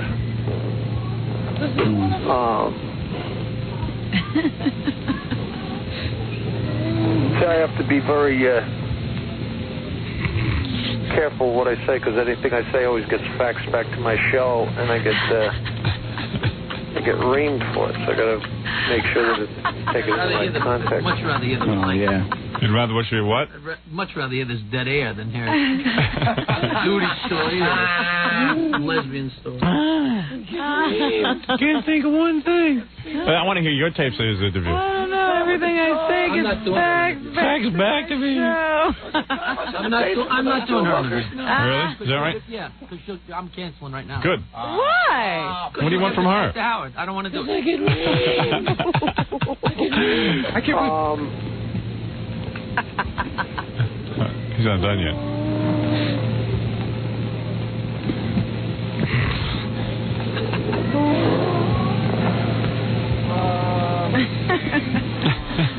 I get reamed. Well, I'm canceling. A long time ago, I was being interviewed on what was the station? On a radio station, I-95 up in Connecticut. When I was working that night at the Treehouse. And it was early in the morning, and I think I was hungover, and I was with the Breakfast Flakes that used to work there. The Breakfast Flakes? And I remember it went through my mind that it'd be very funny, because I felt a fart coming on, and I thought it'd be very funny, so I farted. And I heard about that for about 2 years, because I farted on the radio. Oh, yeah? And at the time, that was like... yeah, that's pretty wild. You have so many wild stories. That is the most outrageous story Jackie It's not even wild. It's not even wild. Oh, Connecticut smelt that. Yeah. Let's see. I heard about that for about 2 years. I was with the Breakfast Flakes. When I was with the Breakfast Flakes. That was unbelievable. But now I'm on a show where we blow farts every 3 minutes, so like it's obviously not as. Yeah, so you got who's giving you a hard time about that, like the FCC or just? No.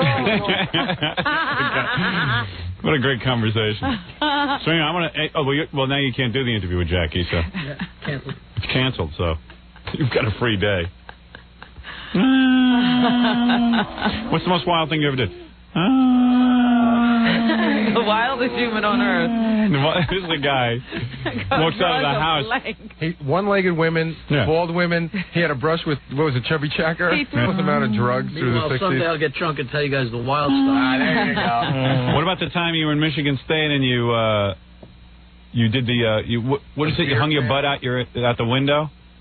And you went to the bathroom all over the street? That was on the streets of Oyster Bay. That was Bayville Bridge. The Bayville Bridge. I mean, why wouldn't you? Bay Cove Road. There was the time in the snow where he was with his friends. And your grandmother something?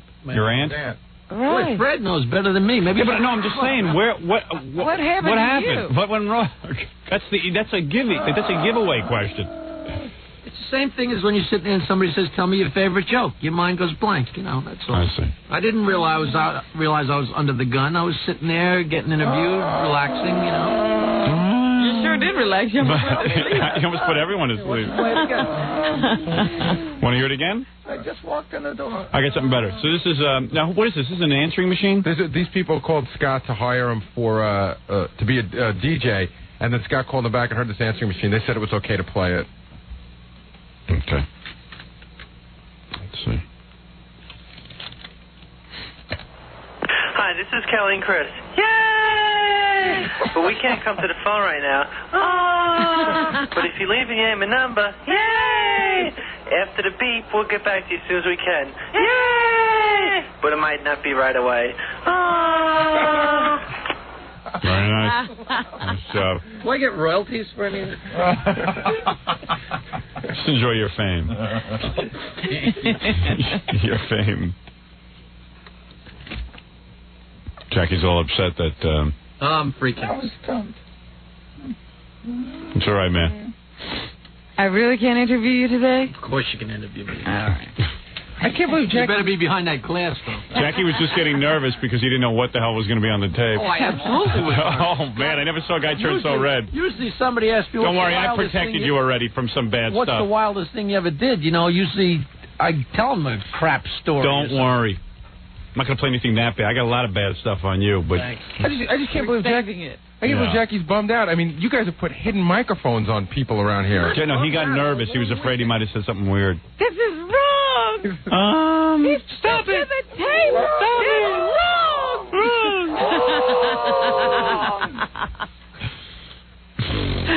The guy's taping you. It's act normal. So wrong. That's not right. That's unfair. It's betrayal of trust. Oh, I can't. He sent you the tape.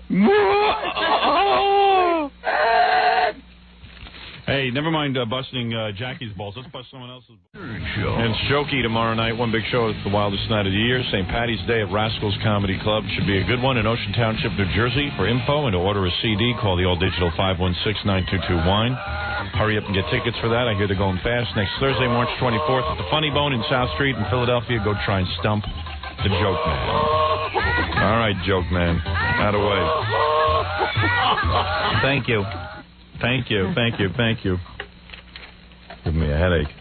I was reading about the Joke Man. Some article, Jackie always gets interviewed by these wacky newspapers. What's he been interviewed by now? This is called The Island Voice. Something I live on Long Island a long time. I've never heard of The Island Voice. I hadn't either. You hadn't either, right? But he'll interview do the interview anyway. It's new. And he evidently brought the reporter to his house. It's new. Did you read this, Jackie? No. Jackie the Joke Man Martling sits at a round wooden kitchen table. I've sat at that table. No, you haven't. Oh, yes, I have. No, you haven't. Oh, this is a different house? All right. Oh, one of the other mansions. Yeah, but you got to hear this guy. You got to hear this guy writing about Jackie. You would think Jackie was like Donald Trump. Oh, let me hear. Jackie the Joke Man Martling sits at a round wooden kitchen table in a small house that's used exclusively as an office. Power table, right. Shut up. He looks at me across the table. His blonde hair, though beginning to thin ever so slightly, is... Slightly. I don't think I see 3 hairs on the top of that head. Kojak Martling. His hair is tucked in a ponytail that bobs as he tells me the story of his compound. Is this guy in love? An eclectic group of buildings on one piece of land. Next door, a second house owned by the Martlings awaits their occupancy. Eventually, the Martlings plan to occupy the waterfront home, convert an old garage that sits between the larger houses into a recording studio, and finish remodeling the smaller office. Oh, my goodness, what a complex. Yeah, what a compound. Joke compound. It sounds like the Kennedys. Doesn't it? Joke No, pound. we're doing what? Joke pound. But you know what? When you see it though, just a bunch of ready dilapidated buildings. I mean, it's right. You know, it sounds like Jackie really has something going on. Yeah, I'm getting a picture of Palm Springs. Yeah, right. Don't get jealous. Believe me. Martling Largo. Affectionately known as the compound, these buildings will house the many projects Jackie and his wife Nancy are always involved in. Yes. They're busy with nonsense. All their little projects. Yeah, all their projects. Yeah. All their little projects. You'll see. Well, what you got going? We're waiting. Where's the movie? Yeah, oh, that's being worked on, I'm sure. Start that after Rascals tomorrow night. The sound stage is in the garage. She's like Oprah. You remember she had to build her own studios? Yeah.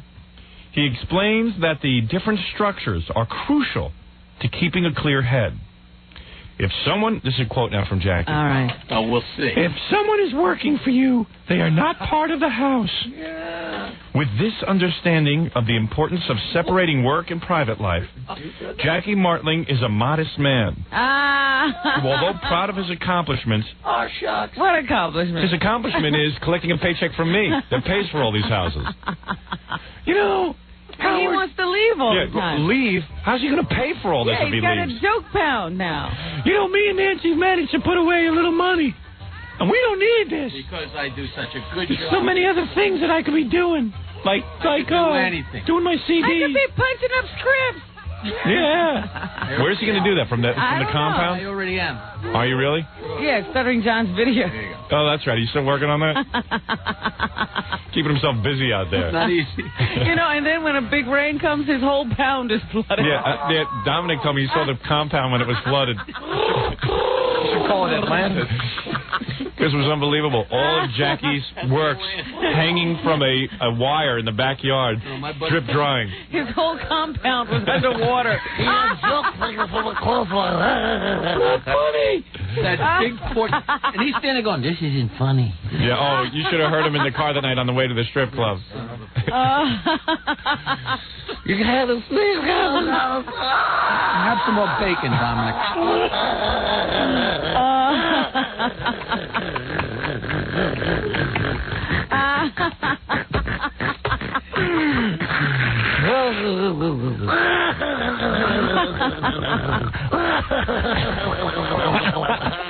That's what it sounded like.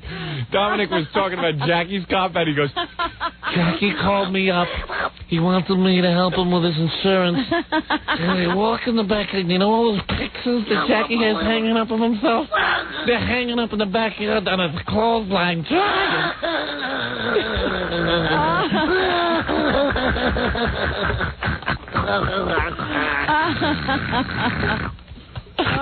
You're gonna see it. I hope your arteries seized up like a car out of water. Jackie Martling, a modest man. Thank you very much, Howard. And then it goes into Jackie's whole history. What is his history? About his engineering and background, and then he was a musician. Among Jackie's many projects, he is also planning an interactive CD-ROM game. Oh, no. That is certain to canonize him as the world's premier joke teller. CD-ROM game. I am, and I am. Interactive Stuff the Joke Man.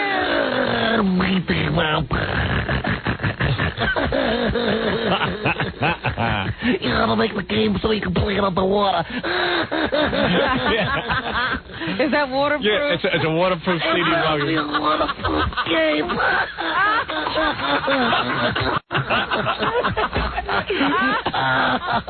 Give me another feel. Dominic, are you going to buy that CD-ROM game? Oh, yeah, with flippers and a little mask. Where's my snorkel?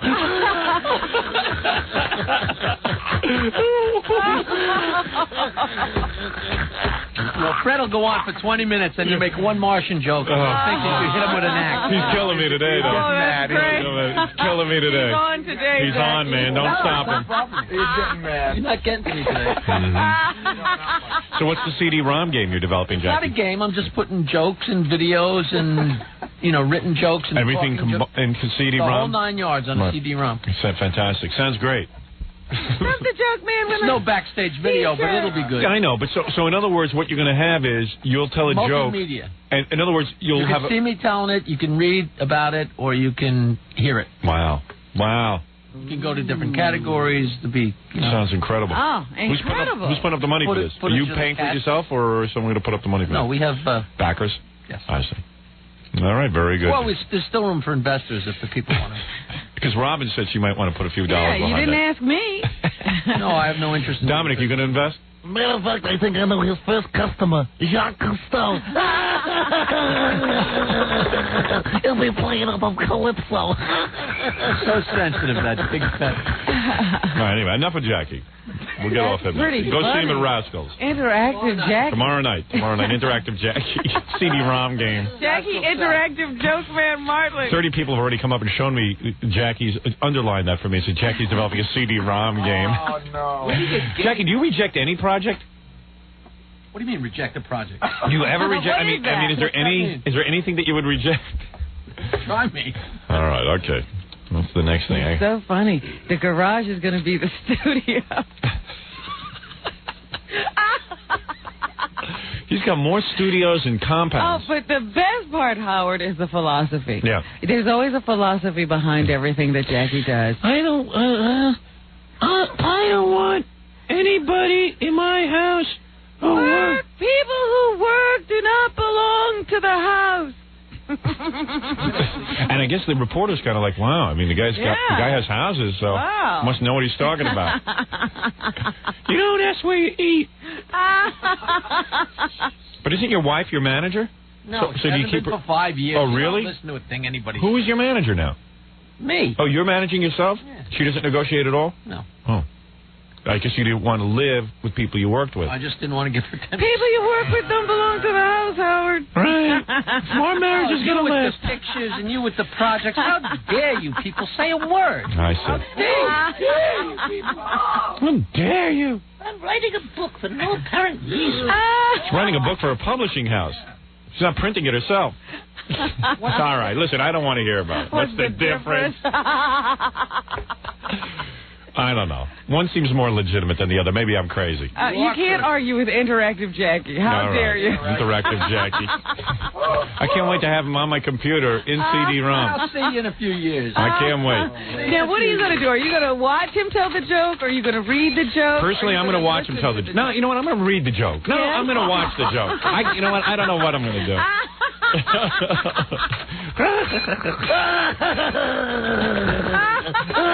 I'll have you know I saw the great Jerry Lewis the other night, and I tell a joke much better than the great Jerry Lewis. Absolutely. The great Jerry Lewis? The genius. Hey, Gary, get that guy on the phone who's got the Jerry Lewis story. You got to hear this. Some guy went to see Jerry Lewis the other night performing. Yeah. Oh, I got to take a break, and then we'll be right back. You got to hear this guy. Jerry Lewis threw a tiff. A little tizzy. Yeah. We'll be back right after this. Biohazard, Robin. I like that. I'm a big biohazard man. All right, where was I? So Jackie's wife wrote me a love letter. She was writing me on Prodigy, and then... She said it stopped coming to her. Yeah, I changed my email address. What, to get away from her? No. She's stalking me. Now, tell her I have a new email address. I'll give it to her. Oh, all right. What is the love letter? What do you mean a love letter? Yeah. Hi, handsome. Yes, you, Howard. Here is the first thing out of Apricot Studios in the basement at Jokeland. Jackie built a recording studio in his house so his wife could make dopey tapes that no one will listen to. And it's not just a studio, it's Apricot Studios. Yeah, like Sun Studios. It's Apricot Studios. She is cute, though. Maybe she's worth it. You know what I mean? She's absolutely worth it. But Did she sent you a love letter? I thought she sent you the words to the song. No. Oh, Jesus. I miss my email, pal. So many of my dirty messages came back, and I had to stop. Too bad. They were getting very creative. I effing love you. Oh. Nan. Oh. I swear to God. Oh, man. I swear. Oh, and it's handwritten. Oh, yeah. Oh. She's totally into me. I could get your wife, and I'd want her. Does she have a new card, Jackie? Oh, yeah? Your wife? Car? Card. Like a business card? Yeah, I have it right here. Here it is. The one with her picture on it. Yeah. Okay. Yeah. Jackie pays for that, too. Jackie's got a whole high maintenance. Jackie would be a millionaire if you could just get rid of his wife. If we could only get rid of her. She made up new She's business such a cards. drain. Yeah. Look at this. Nancy Siriatti, SAG and after. Then it gives her 212 phone number, voicemail, fax, her post box, and her social security number. Now, who's she handing that out to? To anyone who cares. She's no good in bed, Howard. Really? I hope so, man. It better be worth it. If she ever slows up, she's out of it. Want to hear her new song, Mama Was Right? Yes, I want to hear what's coming out of Apricot Studios now. Yeah. Right. First, I want to play something for her. Research by Arvelia Nelson indicates that consistently orgasmic women tend to describe themselves as contented, good-natured, insightful, self-confident, independent, realistic, strong, capable, and understanding. That's true. All right, let me hear your wife's masterpiece made in Apricot Studios. Yeah. All the big stars are recording out of Apricot. Yeah. Jackie and his wife. 1, 2, 3. Who's that? Wow, just picture all these guys. How many guys are in her band? I don't even go down and count them. Yeah. There's like a whole bunch of guys hanging out in the basement. Half of Bayville is in his basement. Yeah, and Jackie loves it, you know. I'm upstairs working on my computer to pay for it. Right. Another guy jerking off with his computer, and his wife's downstairs with all this equipment Jackie had to buy so his wife could make these recordings. And they're in a studio, but it sounds like a garage. Yeah, and what's the point of this studio? Because no one, I mean, what do they do with these tapes? They're trying to get it. They got a big show tonight. They're trying to get a record deal. Oh. All right, let's hear this music. Me, you, and Brett are on look. I don't know. I tune in the radio. I don't hear anything like this. I've not heard this on the radio yet.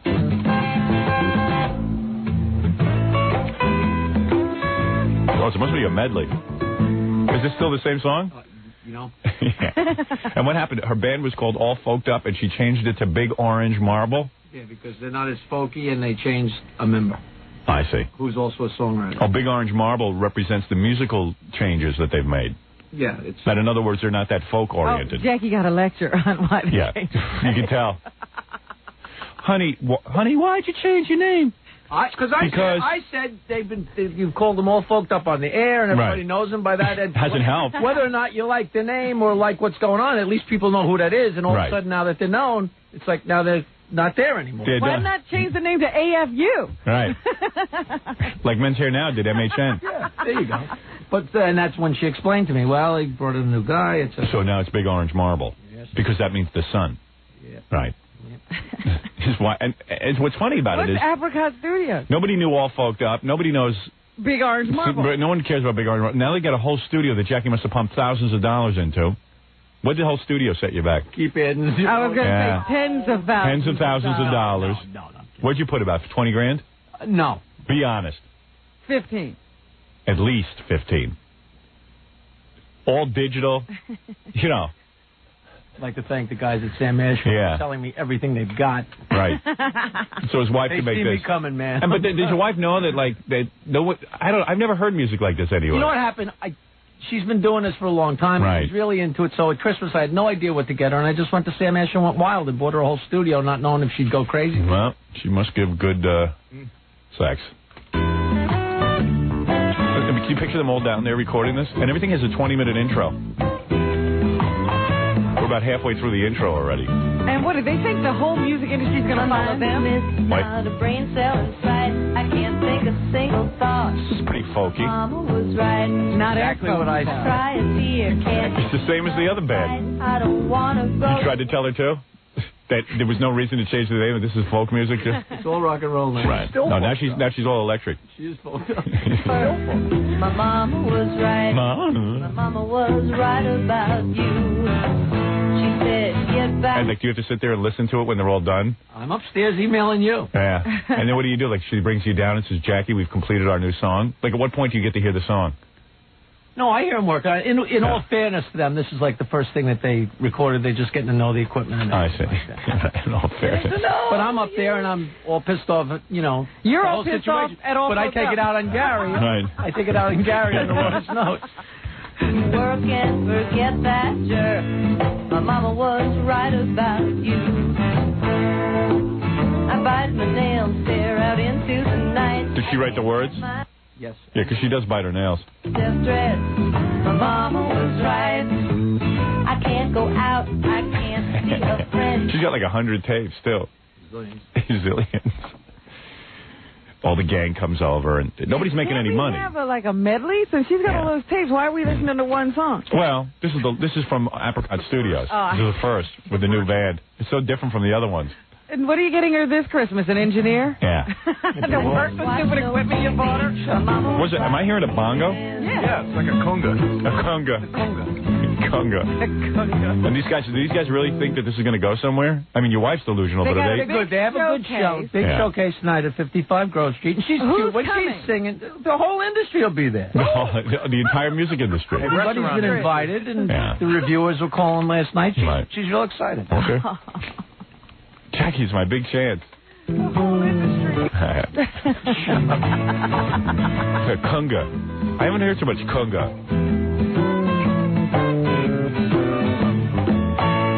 My mama was right about you. Yoo-hoo. Your mama was right about Yoo-hoo. Yeah, that drink, that chocolate drink. Yoo-hoo. Not good for you. Yoo-hoo. Your mama was right about Yoo-hoo. For Yoo-hoo. Me for you.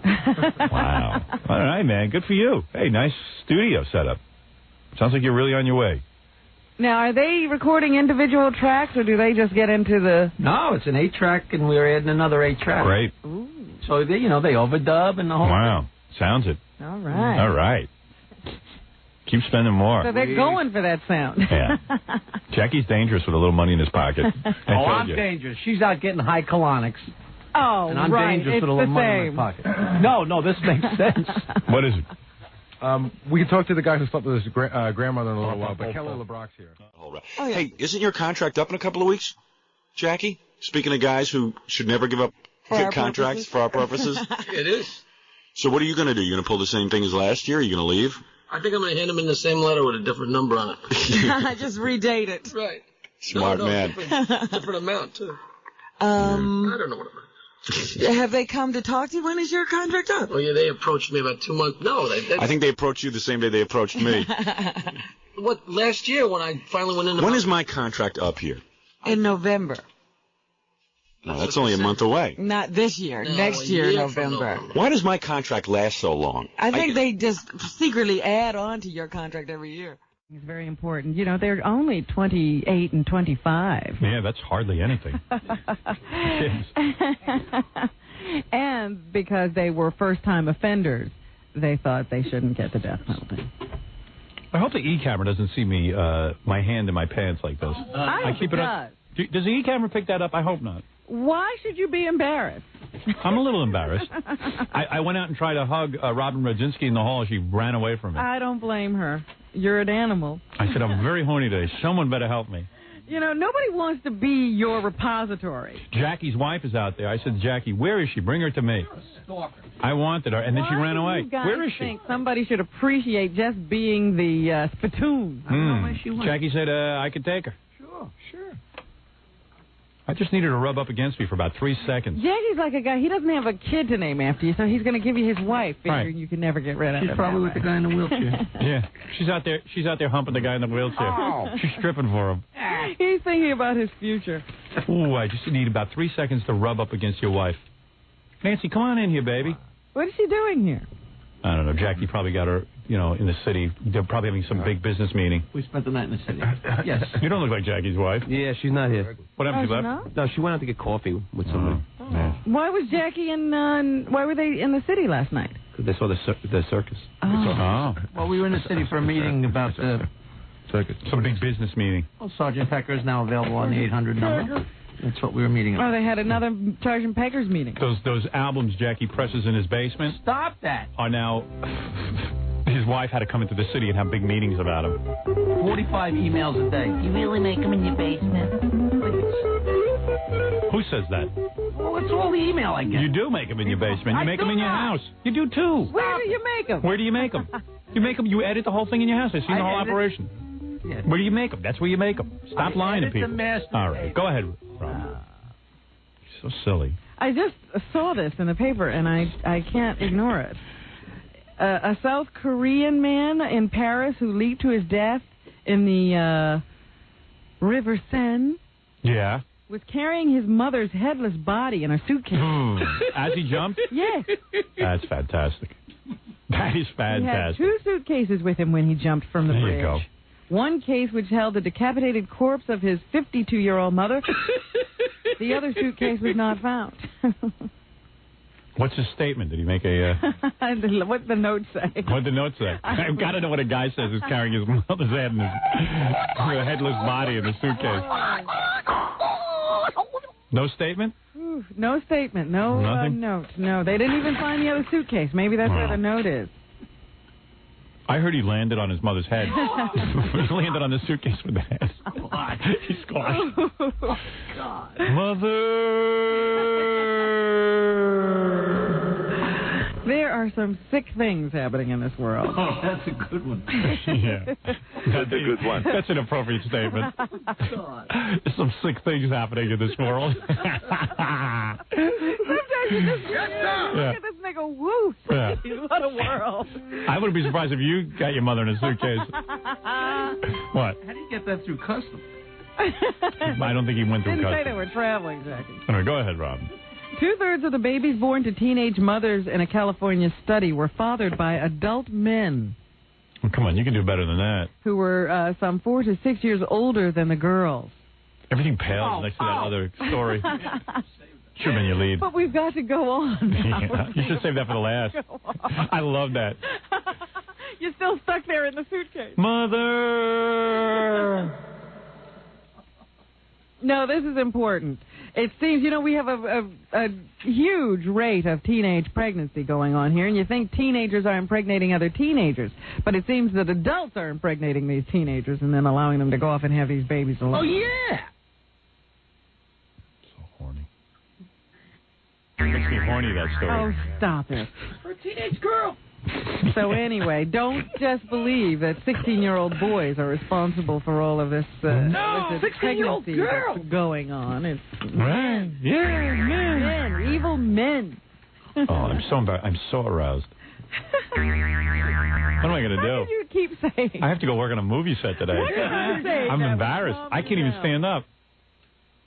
Oh, my. Where's your wife, Jackie? I don't know. She's getting She's always coffee. screaming She's to get probably on the air running and get from a you. plug. I need a depository. Oh, hey. Hey. Probably running from you. Let me tell you some tragic news then. Maybe that'll calm you. Yeah, tell me something really depressing. The only thing that got me unaroused was that whole cop story this morning. Yeah, in Cairo this morning, there was a big explosion. Authorities say 18 people are dead and 17 are wounded. No, that ain't doing it. One of them, Greek tourists, elderly Greek tourists. I'm just as aroused. Sorry. Go ahead. How many more dead? They say suspected Muslim gunmen probably thought they were attacking Israelis when they opened fire today at a hotel in Cairo. So they're thinking these Greeks were killed in a case of mistaken identity. Speaking of explosions, it might be one of my pants, Robin. No group is taking responsibility for the attack. In Israel, they are continuing their sporadic attacks on Lebanon in their battle to get the Hezbollah terrorists to stop attacking sites in Israel. There's been another attack today. They're calling it a massacre. Something like 43 people have been killed or something. So we continue to have these still aroused scary terrorist incidents going on around the country, around the world. A New York subway firebomber could get up to 105 years in prison today when he's sentenced. Well, what if he lives? Edward Leary was convicted in March of 1994, or in March of two 1994 attacks that injured 49 people and terrorized New York City. He was an unemployed computer programmer. He ignited the first homemade bomb on December 15th on a train in Harlem. The second blast was aboard a train in Manhattan 6 days later. Leary claims he was driven by drugs prescribed by his psychiatrist. Robin, all this talk of explosions, I'm afraid there's an explosion in my pants.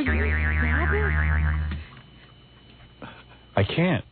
It's uncontrollable today. Let me take a break and see if I can't.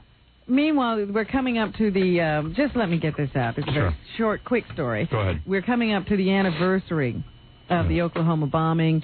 So ABC has pulled tomorrow's scheduled episode of a Muppets show because it included an ill-timed scene about a threatened explosion. Didn't think the public would be able to figure out what was going on. I mean, if we saw the Muppets in an explosion sketch, we might feel it was inappropriate. Real. Oh, I see. ABC and Jim Henson. Well, I guess we are morons. Mutually agreed to delay this episode out of respect for Friday's one-year anniversary of the Oklahoma City bombing. Jim Henson Productions. The only way Jim Henson Productions is happening is Jim Henson rises from the dead. Yeah, I hear that new Muppet show is not doing very well. Have they done anything successful since he's gone? How'd that last Muppet movie do? Oh, people are going in droves. Fred, come over here and pretend you're Jackie's wife. Okay. In the... I hear Mel Blanc Jr. wants to join the Muppets. Yeah.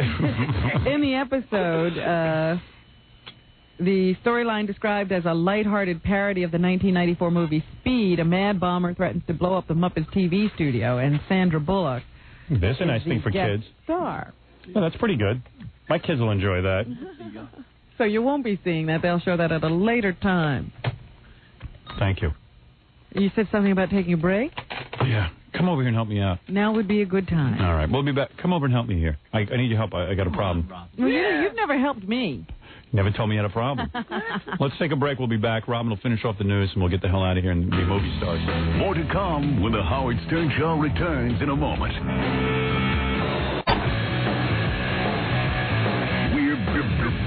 We're back with the Howard Stern Show. Yes, we are, Robin, and we were in the news. We were? Yeah, we were doing it. Well, you take offense to that? No. I thought you were saying we were in the news like you had a story to tell me. Oh, we are in the news. Fred wrote a bit. They covered it on AP. Came across the wire just now. All 3 newspapers and the wire services covered it. Okay. I've got a couple of questions for you. You know how I always like to run things by you, and please do. You know, you're the common man. You have his mind. Here's an attractive noise. Yes, Rob. Yes, Robin. Hey now. Yes, Robin. And this just proves what I'm saying. Go ahead. You are the common man. Thank you. And so, how does the common man see this one? Because I find that people have had no training whatsoever about how to conduct themselves in public settings where they are enjoying a form of entertainment with other people. Yes, that is true. I think TV has ruined it.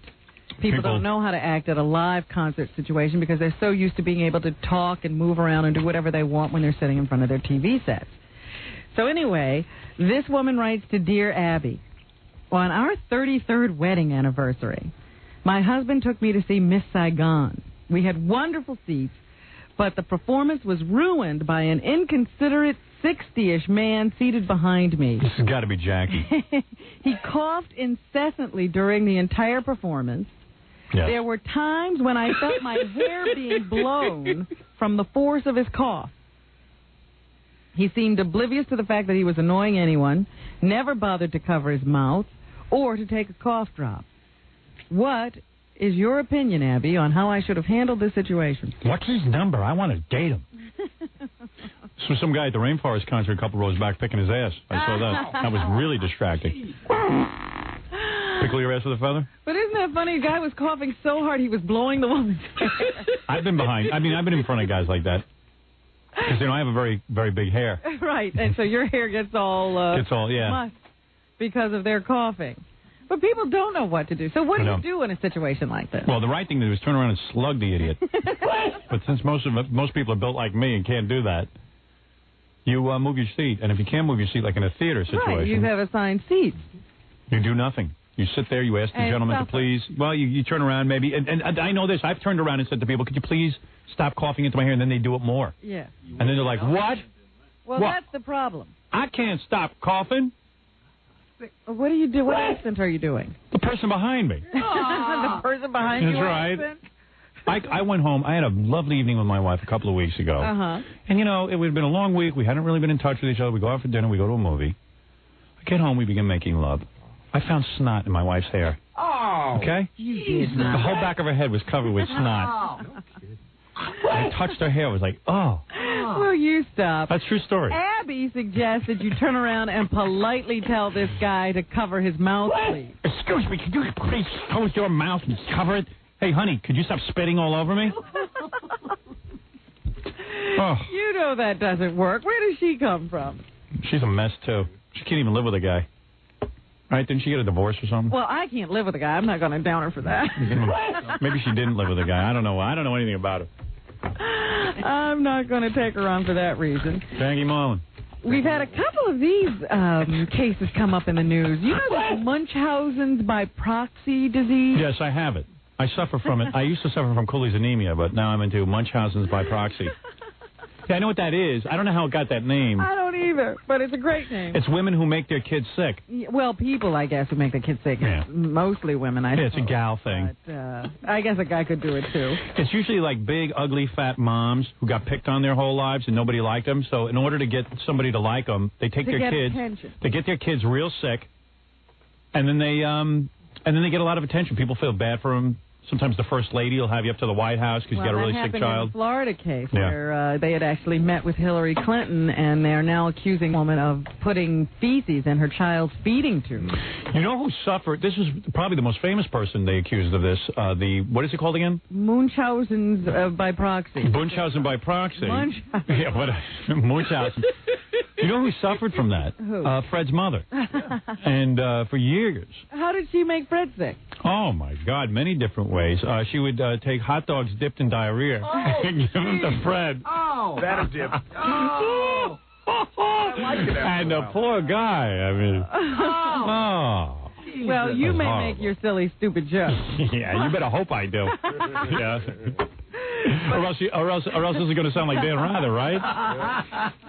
But a 23-year-old Niagara County woman will spend at least 18 months in state custody, which I think is rather light. Agreed. Suffocating her 2-year-old daughter. Absolutely. Is that considered Munchausen's disease? Well, what they say this woman used to do was use a pillow to suffocate her daughter. She would cover her daughter's nose and mouth until the child blacked out. Yes.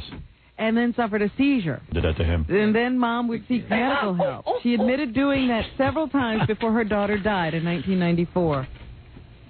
Authorities were suspicious about the girl's death, but didn't confront Scott until the pattern appeared again with her other daughter. Yeah, and she put boogers in the chocolate chip cookies and would take her used tampon and put it in the salad. Oh, stop it. That's true. That's a classic Munchausen. the question authorities now face is when or if Scott should be reunited. Look at this. I tell you, the courts are so stupid.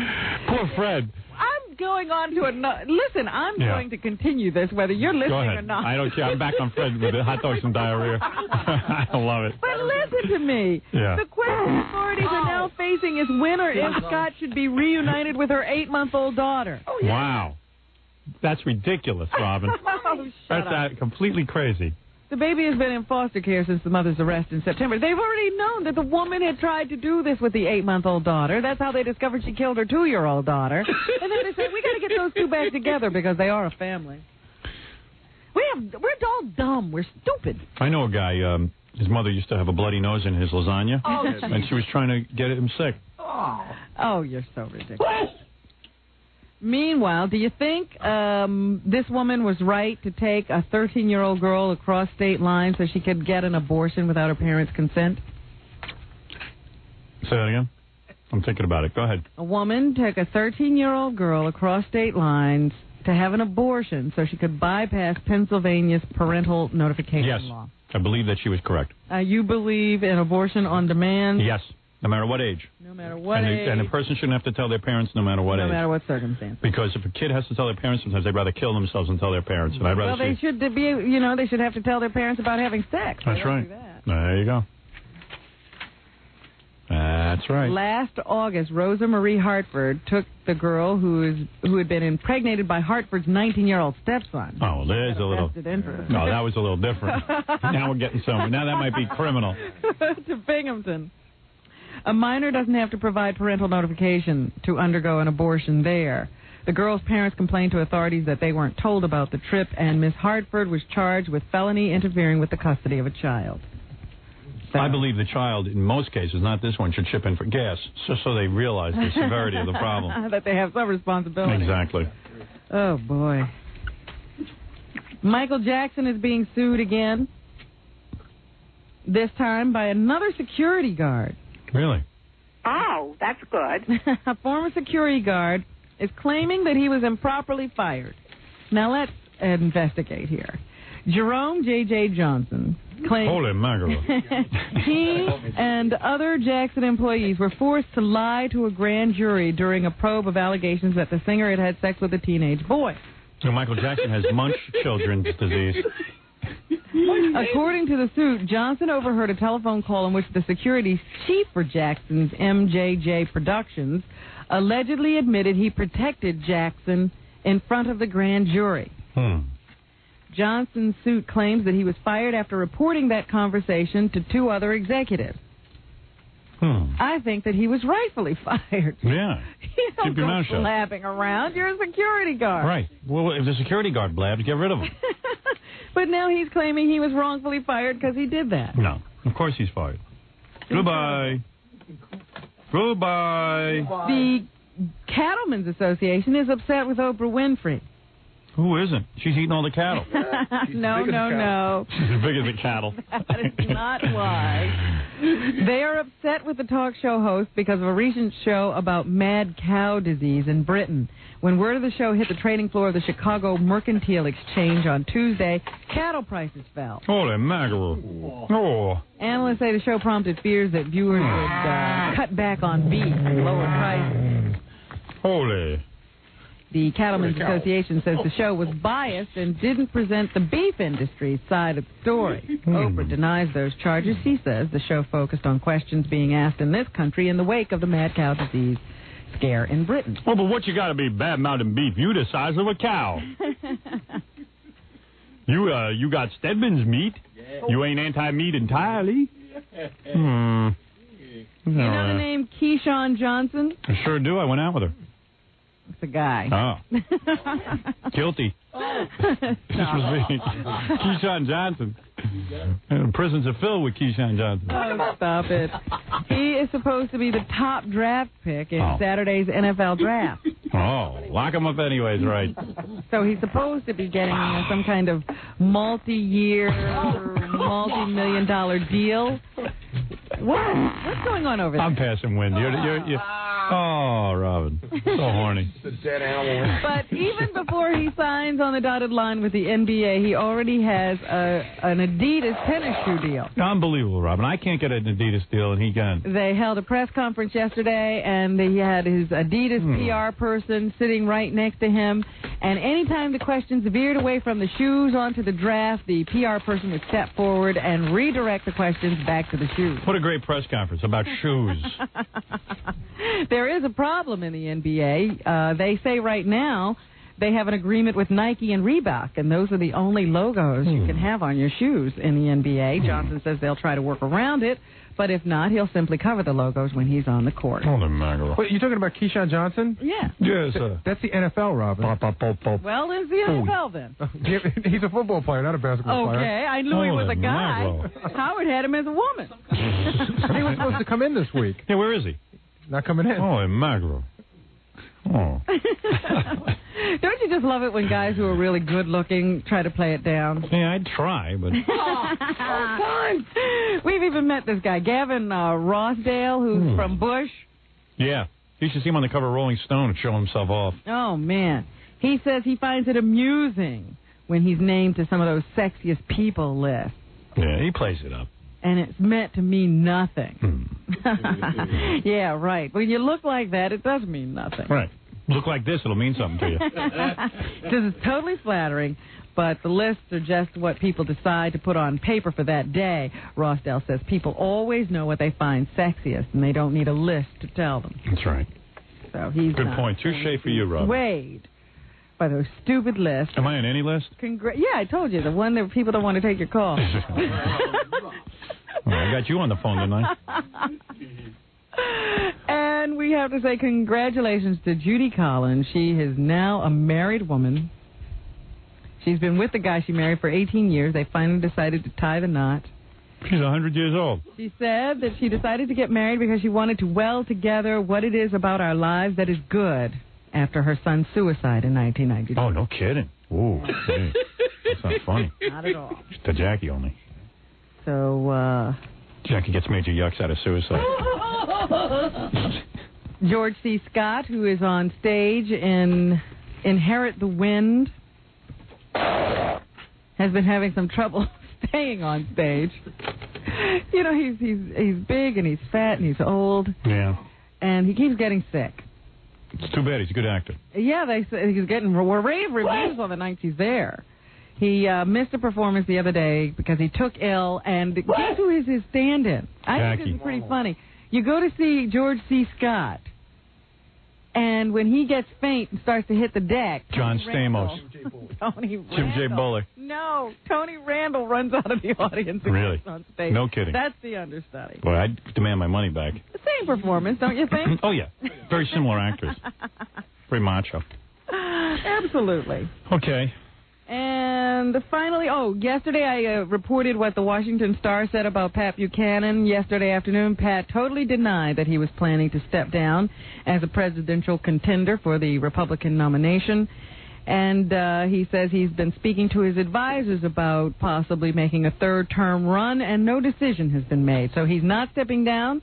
He has not given up on that idea of possibly running for as a third-party candidate. So just stay tuned to this space. I will. And that's about it, I think. Thank you, Robin. Give a quick plug for your event that you'll be... Robin Quivers will be speaking at the Child Abuse Prevention Program fundraiser on April 25th from 5 to 9. It is a benefit for the program. Phoebe Snow will also be there to entertain. You can get information or tickets by calling 718-834-5159. Bringing Jackie's wife so I can rub against her. Oh, yeah. Jackie Penthouse Joke Page Martling. Get hundreds of filthy jokes on CD or cassette. The Hysterical Sergeant Pecker, $12, $4 shipping and handling. Super special. Buy two, get one free. Call 1-800-323-KING. Sergeant Pecker is back. See the original Sergeant Pecker Friday night, May 3rd at the Troy Savings Bank Music Hall in Troy, New York. For information and Jokeland's web address, call 516-922-WINE. Don't miss Prick. Steve the Gorilla hosting a wild night of fun at Fantasies in Keyport, New Jersey this Thursday night, April 18th. Jackie's wife's got nice long hair. You can't grab her over there. She's getting Come give me a little hug, honey. Come on over and give me a hug. Hello. She's been dreaming about me. Come over here. Come here. Watch this. She's reading a book called Mind-Blowing Sex, Howard. Did you see this? Really? That's what she's reading. Come here. Mind-Blowing Sex. Why do you have to read that? Your body looks better than ever. You been working out? Of course. Let me grab your ass, all right? Is it okay? Yeah, it's all right. All right, let me see. Oh, is that smooth? Take me. Come on, baby. Oh, this is good. Done yet? I think so. I just felt something. Feels good, Robin. Oh, you too. You Yeah, oh, yeah. Oh, look at it. She can barely move. She likes a skinny man, Jackie. You had a dream about me? Look how nice and long your hair is. Ooh, that felt good. Excellent. Ooh, I'm all sexed up. Right? Yeah, I can almost see What? bulge in your pants, Howard. You can almost see a bulge. Yeah. Oh, your body looks super. Oh, thank you. I got to get my wife jogging more. Hey, Nikki Tyler. Nikki Tyler tonight at Mama Lombardi's in Wisconsin, Long Island. Is that tonight? Yeah, a benefit for coolies and Amy. Although they're mad at me. I'll tell you about that tomorrow. What? Is that when your rear end has... No, not at all. I already did that one. Tomorrow at Adult Outlet in Hop Hog, Long Island from 4 to 8 p.m. Saturday at Adult Outlet 2 in Westbury, Long Island from 4 to 8 p.m. You got the coolies anemia people upset? Yeah, watch that. We'll talk about it tomorrow. I mean, you got a lot to talk about. Right. They just don't think that you really spoke nicely about the organization. Some of the parents of kids with the disease are angry at you. At me, or are they angry at Nikki? No, they're angry at you. I thought they were angry at the organization, not me. The organization's angry at you, and some of the parents are angry at you, because I think you said, like... you mean misplaced anger. Oh, you mean I gave them about an hour's worth of promotion when nobody knew about it before? I think they were mad. Oh, I see. And it got a lot of people to show up at their event? Look, we've got the plaque. Yeah. They don't care. Hey, they gave me a plaque. Screw 'em. I think they said they were sorry that they gave it to you. Yeah, well, they're not getting it back. I'm giving it to Nancy Sirianni-Martlin. You look like a doll. Look at you. You've been working out, haven't you? Tighter than ever. Nice body. I can't believe Jackie gets that. Sometimes. Mind-blowing sex. What's that book about you, Rita? Mind-blowing sex. Oh, that's just Gail Parento just gave that to me. That's, Who gives it? Gail Parento? Yeah, I just she don't know anything about mind-blowing sex. That's one of her clients that she's doing promo for. Patrick Bankin. All right, enough plugs. Patrick Bankin, brother of Kevin Gillespie. First annual Kevin Gillespie softball tournament, Saturday, May 18th on Randall's Island. For more information, 212-860-6586. Howard, I just spoke to the officer that came in and talked about, Kevin Gillespie today, and he said they got a lot of response to be in the softball tournament, and they're really happy about that. But if people want to call that number and donate like food and beverages for the event, that's where they could really use some help. It's a nice thing to do. It's an officer who was shot and killed. Because there are people who've been calling and saying we don't have a team, but we'd like to help, so that's great. Hey, stop staring at my crotch, Nancy. Jesus. Wow. You look like a starved woman. If you're planning a wedding or party... Oh, listen to who's piping up. She is so He gets the joke man. Yeah. If you're planning a wedding... It's the joke meet. It's our anniversary. Yeah. Great. Yeah, I'd like to give you a gift. Thursday, sorry. If you're planning a wedding... What was that dream you had about me, honey? It was... We've been emailing each fairly other. graphic. Really? Yeah. Yeah. Look at she's looking at I Jackie. didn't tell you about the dream, no. You embarrassed to tell him? No, I'm not embarrassed to tell him. Want to tell me, sugar? I'm embarrassed to tell you. What happened? This is our second dream together. This is our third dream together. Really? Yeah. Do I know the second one? Baby? Yeah, I don't remember it, but there was... I like your hair all long. Is that any fake hair? Or is that real hair? That's all mine. I'd like to tug on that, honey. Go ahead. Were you having sex I think with that's why I dreamed about you, because Jackie cut all his hair off. Yeah, you like a man with long hair. And I like guys with long hair, so in the dream I was hanging on. Look at Jackie killing himself. Oh, he was really having sex. Jackie's jealous of me to begin with. Now I'm having his wife in the room. The last straw. If you're planning a wedding. I thought the movie was bad, but Yeah. it sucked. Hey, Nancy, see, if you were giving me some sex, you'd be going to the movie set with me today. If you're planning a wedding or party and you need a DJ, call Scott the Engineer's Rocket Entertainment at 718-BAG-5040. She's thinking about that. I said, yeah, look, those pants are coming right down. Said she's got to go talk about Jackie's CDs to Sergeant Pecker. Talking about Sergeant Pecker. Yeah, right. Big Sergeant Pecker meeting in the basement. Number. All right, we'll see you tomorrow. Thank you to the... You plugging anything? Well... First, nothing to plug. I have too many things to plug that I don't know what to plug. Just plug one thing. Is, just got a regular gig at the Crescent Beach Club in Bayville. Every what? We're going to be playing there a couple of Saturdays a month. All right. So you can call. And I just did a America's Most Wanted, but I don't know when that airs. Well, you'll have to tell us. Nancy's a wanted woman. Back in? Yep. Poor woman has to go out and work because her husband doesn't give her any money. Thank you, Howard. Has to send his wife out to work. Thank God she can do something. Yeah. I'm going to be making the big bucks pretty soon. That's right. She's going to support Jackie one of these days in the manner to which you'd like to become The chest looks dynamite. Dynamite. Keep him in there. Keep him in there. All right. I got to go, Robin. So do you, and so does everyone else. Goodbye. Welcome. Did you watch Jackie on Star Search? No. Was he on? Oh, yeah. Saturday morning. Why didn't you call? You swore you'd call me. Jackie called me about 3 seconds. I taped it. Don't worry. You got it here today to see. By accident. In fact, it was all accidental. Because he told me he wasn't going to be on. No, he wasn't. Channel 5 told me I was going to be on the following week. That's right. Yeah, well... You guys were there when I called. All I know is... that guy you couldn't beat, man, was pretty pathetic. You should be ashamed of yourself. It was hard to leave the house today, huh? You're not kidding. I don't know, man. You got Gary who couldn't make MTV. Yeah. And Jackie who loses Star Search. And Fred who can't get a date. Oh, dear. What a crew. I mean, I'm watching Star Search, and I mean, Star Search in the beginning. Remember when Star Search first came on? They sort of attracted, like, some people with some talent. Yeah, the 3 people who were still amateurs with talent. They got. Now it's like you tune in, and it's. I mean, did you see that dancing competition? The same show you were on, Jackie. I guess the one where those 2 16-year-old girls are like flipping themselves over and stuff, and like one of them didn't get off to that, did you? No, one of them barely could. No, one of them could barely stay on the stage, and was like a bad high school cheerleading squad competing, and of course they lost. They were that bad. I mean, there was somebody actually better than them, but it was like, I mean, even the spokesmodel person who was beautiful. Did you see her? She was pretty bad, though. But she couldn't even read. I mean, she couldn't read. She couldn't talk at all. I mean, she's passing herself off as spokesperson. And I got to admit, she was a beautiful girl and everything, but she didn't even photograph that well. All I saw was that I must have been flipping through the channels, and at the end they show all the winners for the week. Yeah. And the outstanding female vocalist must have been about 5 or 6 years old. Yeah. Yeah, it was a kid. Kidding. That was the child's competition, and that girl was incredible. I didn't see her, but Jackie said, "Quick, watch the child's competition. This kid's Because incredible." Nancy thought it was on next because she saw Ed McMahon go like this, and so she thought he was saying the 4-year-old. Oh. She was incredible, though. You had to see this. It was like a bad 4-year-old? It was like a bad high school amateur night. I mean, there was nobody with any talent on that entire program. Jackie's on a show with a 4-year-old. And Jackie lost. Oh, boy. I mean, you should have just talked about Elvis or something. You would have won anything. What did he do? What did he talk about? He started talking about that he was. First of all, he's doing fat jokes, and he didn't look fat.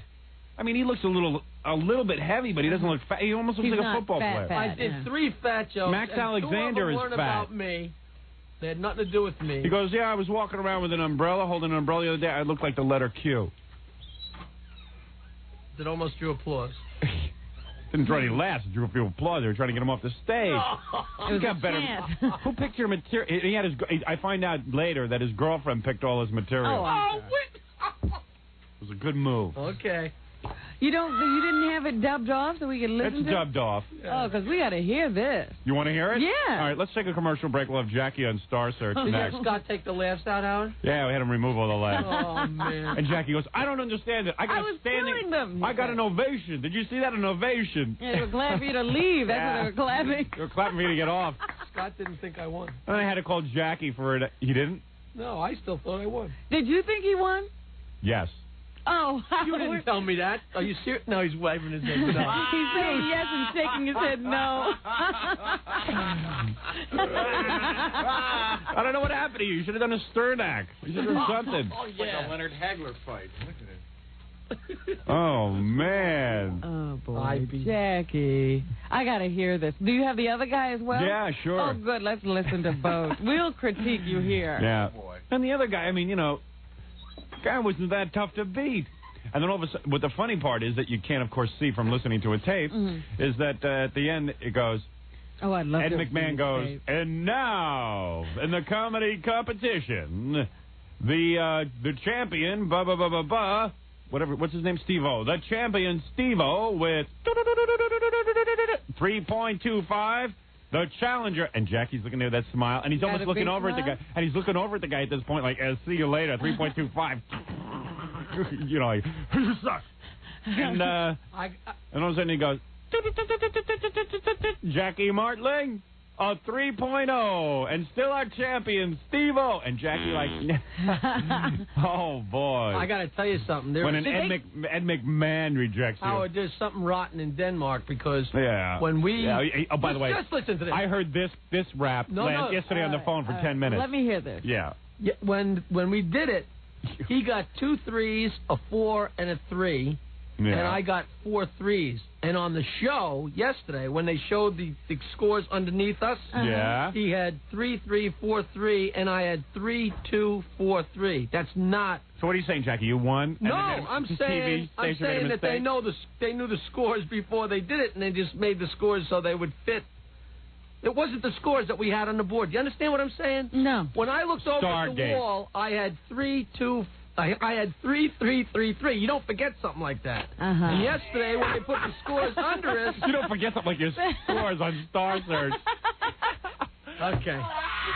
I wouldn't. I certainly wouldn't. He's right. Those would be etched in my brain. That's a moment you don't forget. A 3. I'll never forget that 3. No, I'm saying that they... What difference does it make? I'm saying they play with it. I'm saying but they play with it. They were trying to make you feel better. You know what it is? First of all, most people watch that show can't add. So they make it all 3s. And yeah, they say he got gypped. He should have had 4. Yeah. I saw 4 in there. How did he end up with a 3? Okay. But I mean, like a high school amateur night is more exciting than the Star Search. I swear to God. I mean, the worst talent they could find on the face of this planet. Thank you. They've found. And they search high and low. Yeah, I mean, for you not to win, what an embarrassment you are. Thank you. Well, I wanted to get back to work here. Yeah. And I know Jackie what was going through his mind when he went out to Los Angeles. Like, I'll be seeing you guys. Adios. When he left, I bought a one-way ticket. Yeah. He was going. You said, "Don't go. You're only going to go out there and lose. You're going to make a fool of yourself. You're going to make a fool of yourself, and then it's going to be embarrassing for me to work with you." And he sat there and he said, "Yeah, you say that. I'm never coming back." Yeah, but Jackie calls me up Saturday morning and he goes, "You know something? The only reason I did that show is so that 25 million people could see me. And now Channel 5's not even running it on Sunday night, where a lot of people." I said, "Jackie, you lost. Why would you want people to see you lose to like a guy who is, nobody?" To a Steve-O. Yeah, to Steve-O. Every person I ran into that saw it thinks I won. Yeah, but don't you think that everyone's just saying that to you? That doesn't matter. Everybody, you gotta know that people are gonna lie to you. I mean, I didn't have the nerve to tell you really lost. I know you didn't. Because that wasn't your strong material. I know. I don't know what you were doing up there. He's busy laughing at all these jokes he didn't even making Henny Youngman jokes. Yeah. That was good. It's real tough to go up and be funny for 2 minutes and make the jokes connect and make them be clean. That's a very... You should have done your act for us before you left. Yeah, you never even rehearsed. You kept everything a secret. No, he rehearses in front of his girlfriend. I do this stuff 5 times a week. He rehearses. He rehearsed in tomorrow night, Sin City. He rehearsed his act. Yeah, go see his losing act. Go see a Star Search loser. Lafayette, New Jersey. Go see the material that lost on Star Search. Yeah, but he rehearsed in front of his girlfriend. Yeah. She thinks everything he does is wonderful. Yeah, exactly. He goes to the bathroom. She's applauding. Yeah. Well. Exactly. I mean, that's who you're doing your act for? Do it for us, Jackie. What was Nancy stroking you all yesterday, telling you how you should have won? I don't understand it, Jackie. No, even she's beginning to realize. Yeah. She's looking. She wants Steve-O's phone number. I want a winner. I was crushed. She thought she was going to be with a Star Search winner. I bet you didn't have sex last night. She goes, what am I going to give him sex for? A Star Search loser. She didn't get home till 3 o'clock last night. That's right. She's out drowning her sorrow. She's not drinking. It's one thing to lose on socials. It's one thing to be the loser. It's the other thing to be the girlfriend of the loser.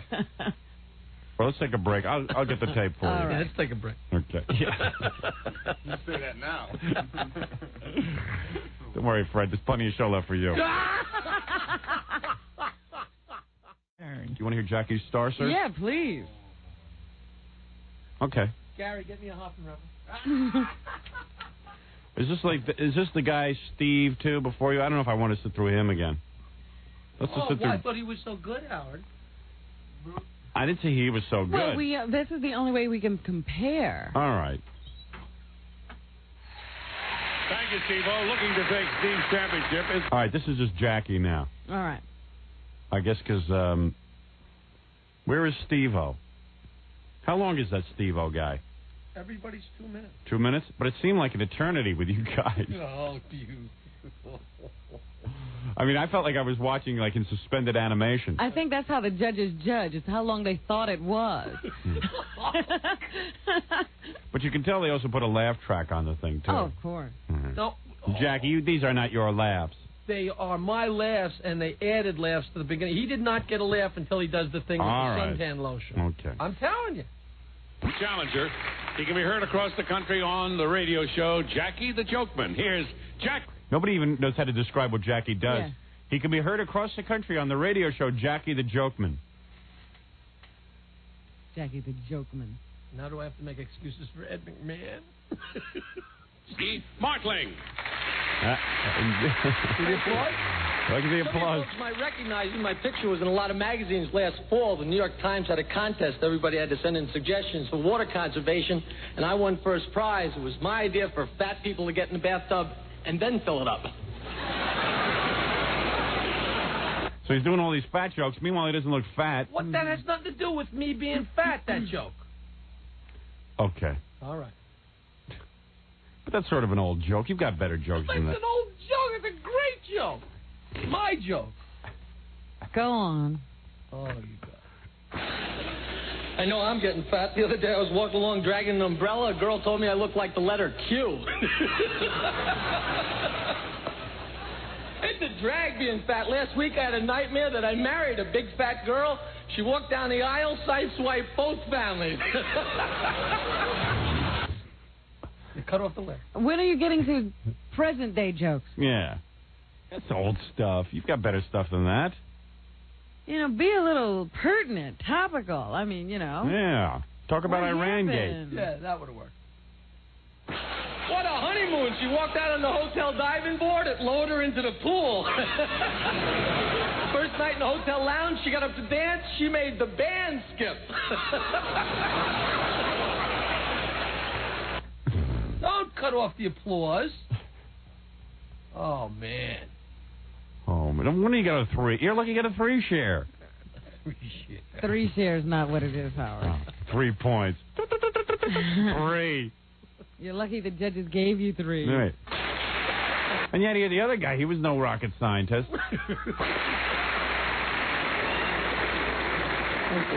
So I'm from a very talented family. My father just finished his first book. He says next year he's going to read another one. Joke Rodney Winter times stole on from Long me. Island. What? What? That's a joke that Rodney stole from me. He must do it better. Maybe that's it. Rodney stole from you. That's the truth. All right. In winter times on Long Island, the old man used to pull me through the snow. I wish we had a sled. What a childhood. My mother used to lick the beaters on her mixer, but she wouldn't turn it off. I went to Michigan State University. You get the idea? Or should I continue? I think, He's using all his old stuff. old stuff. Why don't you get some of the current stuff in that you have? I would have chosen a whole different act for I you. certainly wouldn't have gone for the fat humor. No, because he doesn't look fat. Yeah, besides... Would have been fat if you were... It would have been funny if a big fat guy you go came out out. there and you make fun of yourself if you're fat. You watch Star Search and you see how many people draw applause in the first 40 seconds.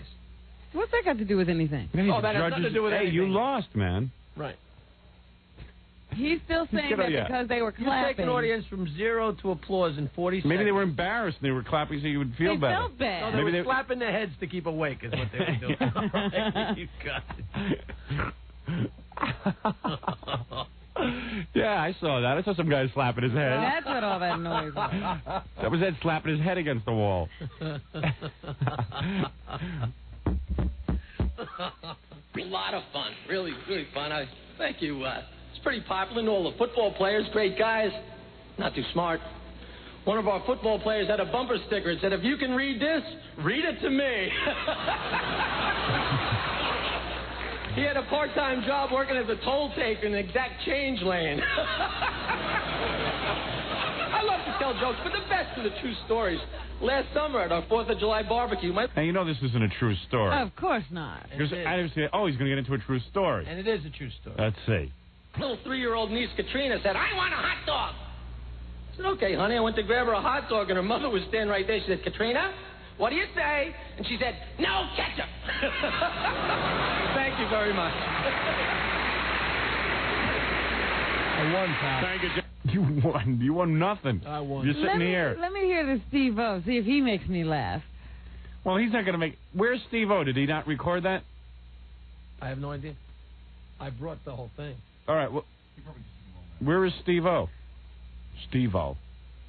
Because I got to hear what beat Jackie. I mean, you know, Jackie was pretty bad just on his That's own. all I need is to play his 2 minutes and listen to you two cackle through the whole thing. That'll put me right over the edge. No, because I was saying Right over the the guy edge. went out and the guy got no laughs with Steve-O. He went out first, Steve-O. Yeah. And I said, oh, how could he have lost? No wonder they were clapping. He came out first? Yeah, no. Steve-O came out first. That's what I'm saying. He came out first. They were already saying, well, this is the only joke we're going to get, this Jackie man. Yeah, so we got to, respond to this because the comedians are over. Yeah. They forced the audience to applaud, is what you're saying. Yeah, the audience was then told, this is the last comedian. You got to laugh at these jokes. Now or never. But here's Ed McMahon telling Jackie he lost. Wait. Jackie, great stuff from our comedians tonight. The judges give champion Steve-O 3 1/4 stars. His challenger, Jackie Martling, receives 3 stars. Steve-O! And Jackie just runs off. Oh, man.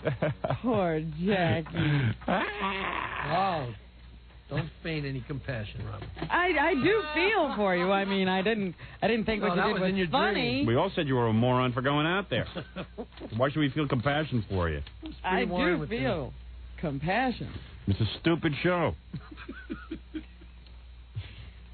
You knew you were going to have to do stupid, but you went too far. You were too stupid. You got too stupid. Yeah. You were too stupid even for the Midwest. You know they say you got to keep it simple for the Midwest? Yeah. He was even too stupid for them.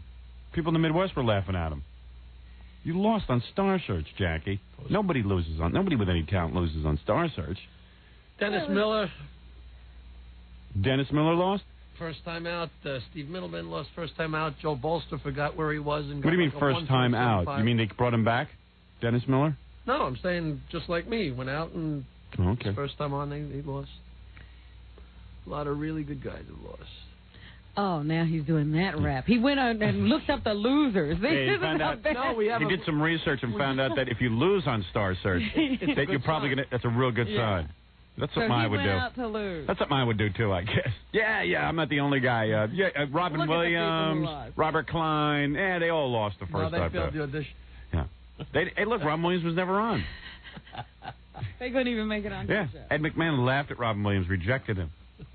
Here's a tape of the dude who was opposite Jackie the Joke Man on Star Search, in case you missed it. I know I didn't. Who is this? Here's Marvin Hagler. I'm calling you on my car phone. Who's Marvin Hagler? No time for him, We don't have time. We have to listen to Steve. Oh. I would have loved to talk to Marvin, but he was not penciled in today on the schedule. You have to make an appointment to be on this show. We can't break the form out of this program. Okay. Now just check this out for comparison, okay? Now, we've seen some fresh, bright comedy talent to present. We have some. The current champion is back after winning for the first time last week. He's from Islip, New York. Here's Steve-O. Did you know this guy, Jackie? Yeah, I brought him on stage at Governor's as an auditioner about 5 years ago. Must have made you feel proud. So this had to be pretty humiliating. Yeah, not as much as now. Oh, this is more humiliating. Yeah, it's close. All right, you've already heard Jackie, Robin. Yeah. Thank you very much. It is great to be back. This is fun. It really is. You want to have some fun? Here's something you can all try. Next time you're over a friend's house, ask to use the bathroom, right? And take a bath. It'll pick your friends up. Time. Give it a shot. I've done it. I enjoy it. Bring a magazine. Get pruny. It's fun. I had fun this afternoon. I was in the supermarket. A young mother turned her back for a second, so I took her kid and put him in a different cart. The guy tried to buy the kid, confused the cashier. She's like, Mike, I need a price. Aisle 5. Rubbing the wet on the computer. It was kind of a good time. Next time. You lost to this guy? You can tell by listening to how the laughs are that those laughs weren't there, too. If you But Jackie has an delusional. excuse. He's delusional. No, it's not because delusional. he You says to us, there were no laughs in this guy's performance. Yeah. And there's just as much applause. Of course. And laughter. But Robin, do you have to kill him on this? But he should know this stuff. No, in his mind, he's getting more laughs. This guy Steve-O's getting the same laughs you got. Yeah.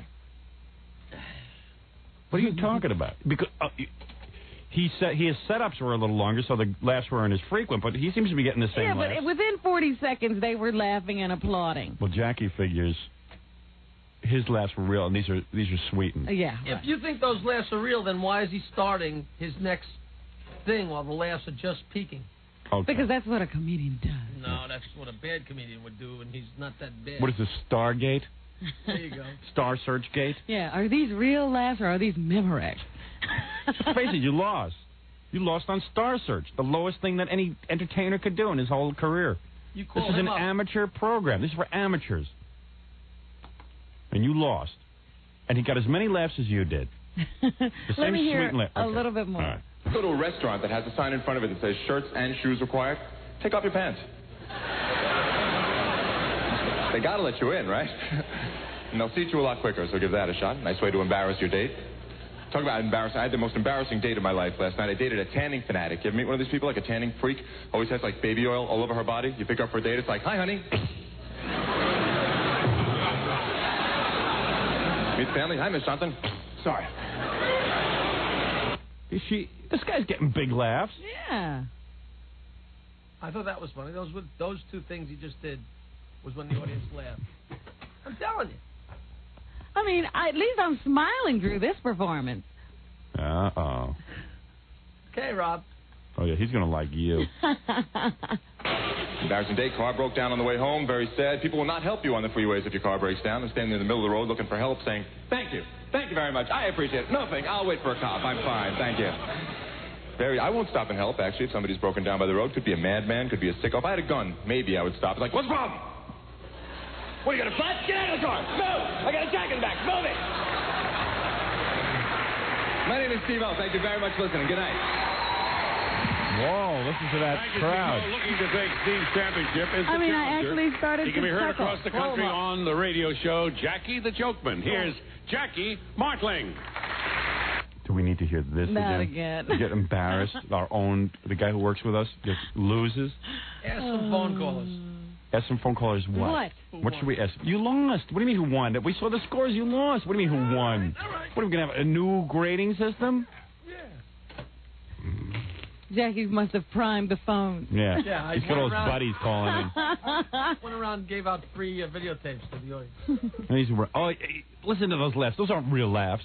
You can tell those laughs weren't there. Let me see if your laughs are different. Right. Thank you.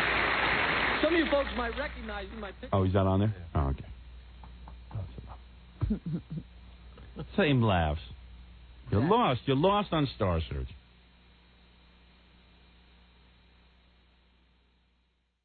You should see what Jackie pulled over the vacation. What? You know, Jackie's the head writer on the TV show, but, very rarely... Does he do anything? Well, no, he does a lot, but he doesn't... Exercise his power? Well, he doesn't... It's not like he calls in and checks in on what's going on he doesn't ask, hey, what are we doing this week? He's not that kind of head writer. No.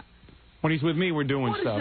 What is that? What are you talking about? I mean, you never call in and say what made it into the show, what didn't make it into the show. You don't worry about what's edited. We have never been invited to an editing session. No, well, what am I going to have, 50 guys making decisions? So, an editing session. So what? It annoys me. I got to do that as it is. I have 50 guys over. So what are you talking about? Remember Calling up to find out what made it into the show.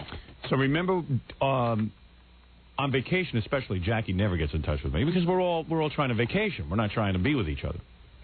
So evidently, Jackie was upset that they showed a couple of clips of his live act. Remember we did that? Do you remember before we went on vacation we taped a TV show? Yeah. Where after Kenneth Keith Kallenbach, Jackie was on? Right, yeah. So evidently Dan went ahead and pulled some of Jackie's comedy act. And Jackie was all upset about it. I saw his face at the time they, popped up on the screen. I thought you liked that. I called Dan. Yeah. Which he never returned my call. Right. Because he specifically went through and picked out, he told me he handpicked the jokes that didn't get any laughs. You ought to take those jokes out of your act. Yeah, maybe that's what you should. If you don't want, it's kind of funny. See, Dan had this conversation with me. He said, I'm going to play some Jackie stuff. Right. And he is immediately going to claim that I went through and picked out stuff that didn't work. Right. But he told me how much work it was to go. Excuse me. No, why? Eat me, excuse you. But, he said. Yeah. This is still Dan talking, Jackie. Right, okay, I wasn't finished before you interrupted me. I'm sorry. He said, Robin. Did I talk while you were talking? Makes it really tough when somebody talks. All right, go ahead, My contention is that Jackie is a professional comedian. Right. There should be no jokes where he doesn't get laughs. No, but Jackie busts balls on Dan all the time. I just do what we wrote this week. But and he is in that sketch. Oh, yeah, absolutely. He is in that sketch. But you're not even on. You know what? It was really funny. I was editing, and I took out all the Jackie stuff because it just. I wanted to look at Kenneth Keith Kallenbach. Right. It sort of like took away from the thing. It didn't really add anything to it. But Jackie was in a panic that stuff was going to be shown. No, Dan did a smart thing. He didn't tell me that you were objecting to the material until after I edited it out. But see, okay. Because he was afraid that I would edit out because you're my friend. But do you see what I'm? All right, never mind.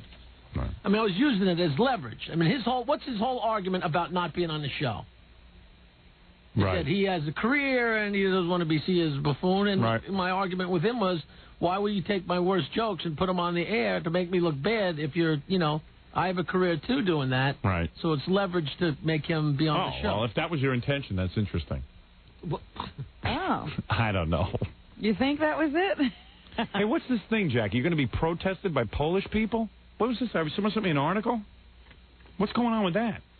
Do you know that? It's unbelievable. That's funny. It's a riot. That's true? I've been doing the same act for 13 years, and all of a sudden this guy wrote this article. Some guy sent a letter that this was the third time he had been to Rascals and spent $15 to see me, and he was outraged. Listen to this article. He came back. Rascals Comedy Club comic slurs Polish Americans. Oh, dear. Dear Chet, whoever Chet is. That's the publisher of the Polish American World Headline News or whatever it is.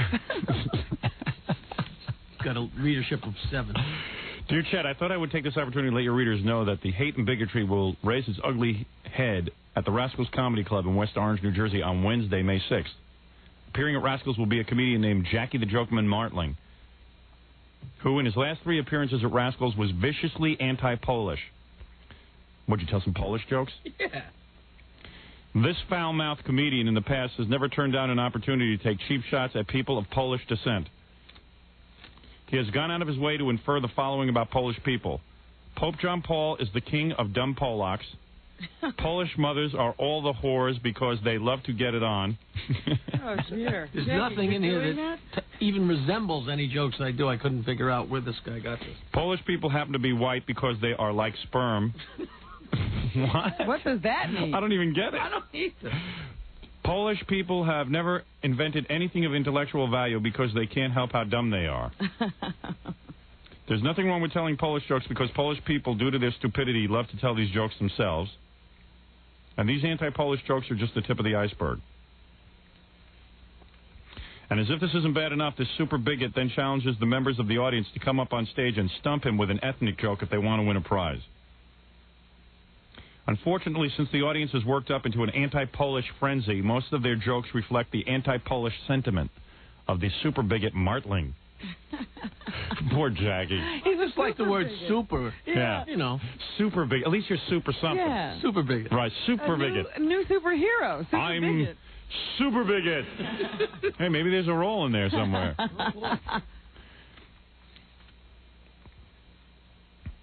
Although most of his jokes are demeaning to Polish people, he does take some cheap shots at other Christian nationalities, such as Irish and Italians, by referring to them as mix and wops. 2 words I've never used. However, if someone tells a joke that remotely demeans black people or Jewish people, the super bigot appears to suddenly have a heart attack. You know that's not true. I know. That's not the Jackie I know. Yeah, me neither. For example, when a girl participant in the audience made a mild joke about Jews, the super bigot asked her what her nationality was. When she responded German, he yelled loudly, "Leave it to a German to make insults about Jews." Well, that's the only thing that I think that would make sense. I think I actually did do that. I think I go. But I don't know that that's being sympathetic to Jews. Is it? No, just pointing out. Point out the obvious. I mean, you know. Yeah, it was, you know. When another member of the audience made... So where is your boy... Oh, I see. Your boycott's coming up here. When another member of the audience made a joke about black people, the super bigot screamed, "Hey, watch what you say because we need good race relations in this country." I can't imagine that was said with a straight face. No. Sounds like a joke to me.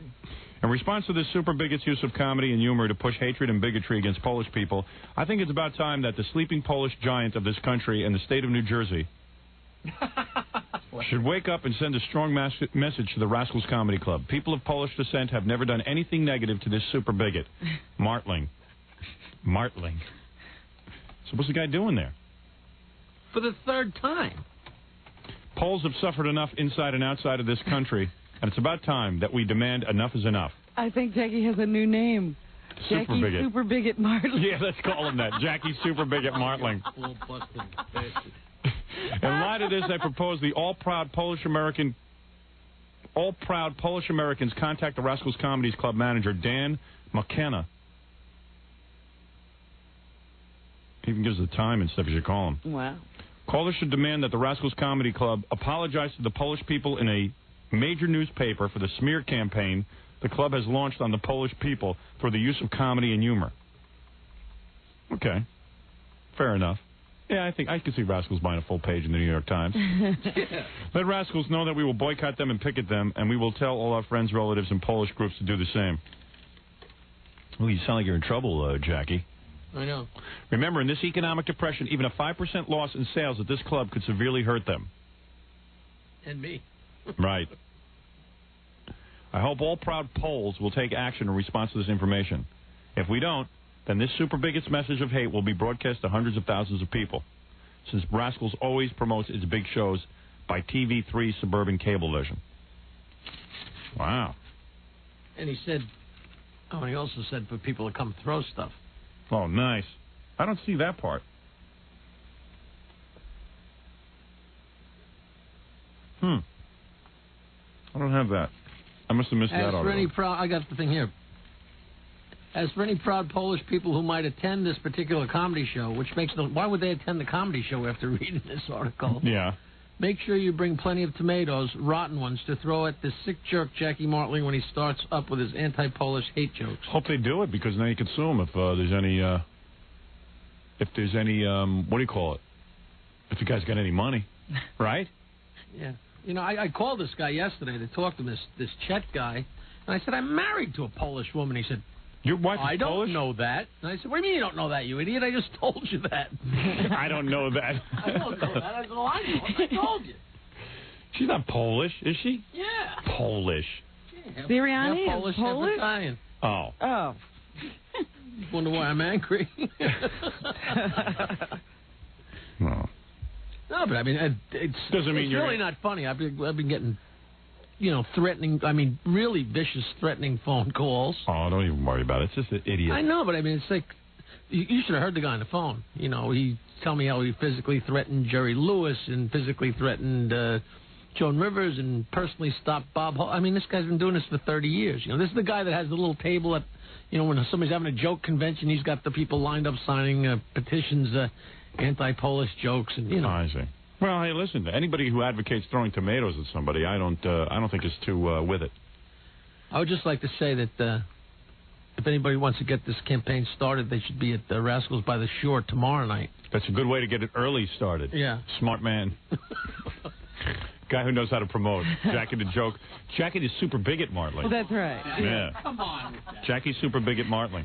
All right, I got to take a break. I got to take a break from this show. And we'll see you in a few minutes. Well, anyway, we had a week-long vacation. Wasn't long enough. That's what was weak about it. Are you feeling like me? Like I need about a month off? Yeah. Well, I had a weird week. I laid in bed mostly because my eyeball went out again. Oh, no. Yeah, just awful. But I didn't mind. I just laid in bed, and my wife said, "Don't watch TV. You're straining eye." I said, "Just leave me alone. I watch TV. I didn't care." Did you get a patch and watch with one eye? Yeah, I just wish I had some cream in it now. It was like peeking through a door. Oh, no. But I didn't care because I didn't have to get up early in the morning. My wife and I fought a lot during the vacation. Well, that's nice. Yeah, we had a lot of fighting and various yelling. In fact, we had the biggest fight of our life right before the Rainforest concert. Stop it. Yeah, it got real ugly. What are you talking about? It got very vicious. So What are you fighting over? We were fighting the whole time. In fact, you couldn't tell my wife had been crying the whole way over. Are you kidding? Oh, yeah. We hated each other that night. You two are good actors. Yeah, we were trying to make up the whole time, but it was tough. Yeah, are you kidding? No, we were fighting the whole time. Well, because she read the tickets wrong. The Rainforest concert was for 7 o'clock, but she told me it was 7:30 or 8.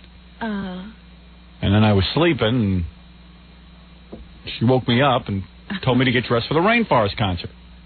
So I did. I put on and it said it's like a nice affair, so I put on this nice sort of white sports jacket and some green pants, and, it looked kind of snazzy, I thought. White and green? I don't know. You got to see it. Yeah, it was good. It was a good outfit. But it wasn't, like, elegant or something. Uh-huh. It was like a black tie affair, and I didn't really feel it was necessary to wear black tie, So she started yelling at me that I was wearing the wrong thing, and normally I would have changed, but we were running out of time, or else we would have been late for the Rainforest concert. So then she started yelling at me that I'm wearing the wrong thing, and I told her to get off my case, so she wasn't on my same wavelength, and that, all over this outfit. And I was getting, real irritated because I hate going out. I hate going anywhere. I hate going out in public. Well, where else out is there? There's an out without public? Oh, my God. And, I don't know. We just started yelling at each other, and then I told her to get off my back. She was yelling at me. I yelled at her. This is why I would never get married. Yeah, you're driving me crazy. Don't get married. This was my life with my family. Every time you want to go out, it was a fight. But I'm in very deep. I've got 3 kids, so. Yeah, you can't get out. I ain't getting out. I ain't going anywhere. I got to make it work. I never understood why going out caused a fight. Because, it was like she had bought a whole nice outfit for the Rainforest concert. Yes. Which is fine. Do your own thing. You want to look nice, look nice. She goes, well, you don't look right next to me. You got this wacky outfit on, and I don't know. And I got annoyed because I didn't want to change. Is this one of those things where you get completely ready and you walk in the room and she looks at you and says, is that what you're wearing? Yeah, exactly. Oh, man. Because I had a T-shirt on with think you've done a great job, right? Yeah, I thought I did a great job. You're doing fine. Yeah, I thought I looked good. And I kind of in the back of my mind knew she was right, but it was like 6 o'clock. The thing was for 7. It takes at least an hour to get into the city, and I wanted to leave. So we didn't end up leaving my house till 6:30. That's why we were late. See, now I kept asking what happened. Well, she hadn't read the ticket. I see, it would have been fine if she had read the ticket and known what time the damn thing started. Yeah. That wasn't like her. Allison usually reads the tickets. Yeah. But she hadn't read the tickets until very late in the day. Oh. I don't know. There was a whole bunch of arguing going on. But I kept saying to you guys that night, was traffic bad? And you're not. No, traffic wasn't bad at all. Traffic was fine, but you can't get into the city in a half hour, no matter how light traffic is. Well, see, I didn't know why you had left late, because she had said to me on a phone message that you were going to leave about 6. Yeah. So I expected you to be on time. Yeah, we left late because I wasn't ready. Plus, I needed some time to get ready. I wanted to eat some dinner. I don't know. We just got, what it is? I didn't want to go to the Rainforest concert in the first place. Oh. So that's why I was irritable, and I didn't want to get dressed up. I hate getting dressed up, and I know it seems trivial, but you get into fights over trivial things. And, well, it was real ugly. Couldn't even have a good time at that lovely affair. Oh. And it was a real good concert. I was shocked how good it was. I told you. Yeah, it was really good. Yeah, I had a really good time. Excellent night. So we go to the Rainforest concert, and we were fighting the whole way there, and, you know. In the car? No, in the car we shut up because we were in front of the driver. I see. But we didn't really know, and it's not comfortable fighting in front of a guy you don't know. You know, I'm like, shh, shh, shh. You think I can hear we're fighting? I mean, do you sit next to each other? Yeah. It was really bad. She was crying right into the car, and the kids were yelling at me because, well, yeah, she was all upset with me because I was being particularly vicious. You mean she's really tears were coming out of her eyes? Well, if I said the things to you, I can make you cry in 3 seconds. Oh, I don't think so. Oh. I think we might both be crying. I could just pick apart whatever your worst fears are and then just keep going. Oh, I can go back at you. I don't know. I can cut pretty deep. Oh, well, we'll be slashing. I've never done it to you. She doesn't fight the way you do, huh? I've never done it to you. I've always been kind to you. But she hasn't learned to, I mean, you've been living with her for a long time. You'd think she'd learn some tactics. No, you don't win against me. You just don't. Hey, you're going to inflict some heavy damage, though, so you don't come back. I've yet to meet the person that can beat me in a fight. A verbal fight? Fist fight, anyone can beat me. Well, then she ought to start fighting. That fight should have been on pay-per-view. It was better than the Botafuco-Geraldo fight. Oh, my goodness. So, yeah, we were going at it pretty good. You had her in tears? Yeah, well, yeah, that wouldn't be the first time. Oh, I'm always doing that. I never knew that. Yeah, we have our fights. But you never said tears. Yeah, well, it was a bad fight. I told you it was the worst fight we ever had. Ooh. And the kids saw that?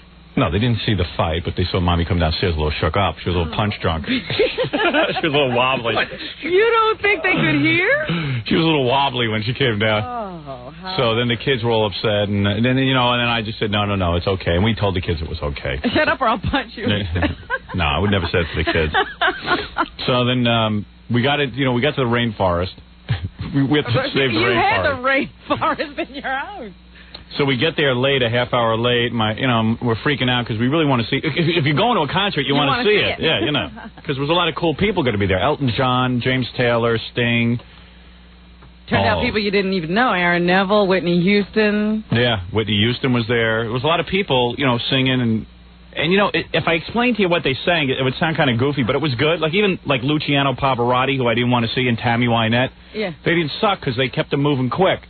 So, and you saw the duet she did with James Taylor. It was good. Great. It was really good. You should have gone to see her, Jackie. I'm surprised you didn't. I was out of town. I would love to go. Oh, you were? Where'd you go, to California? Cancun. Oh, Cancun. Ooh. No kidding. You went yourself? No.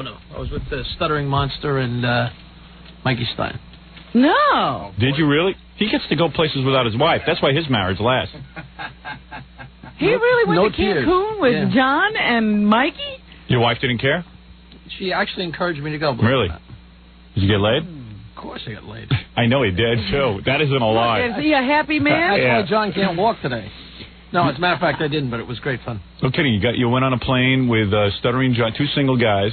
3 single guys. Mike Stein.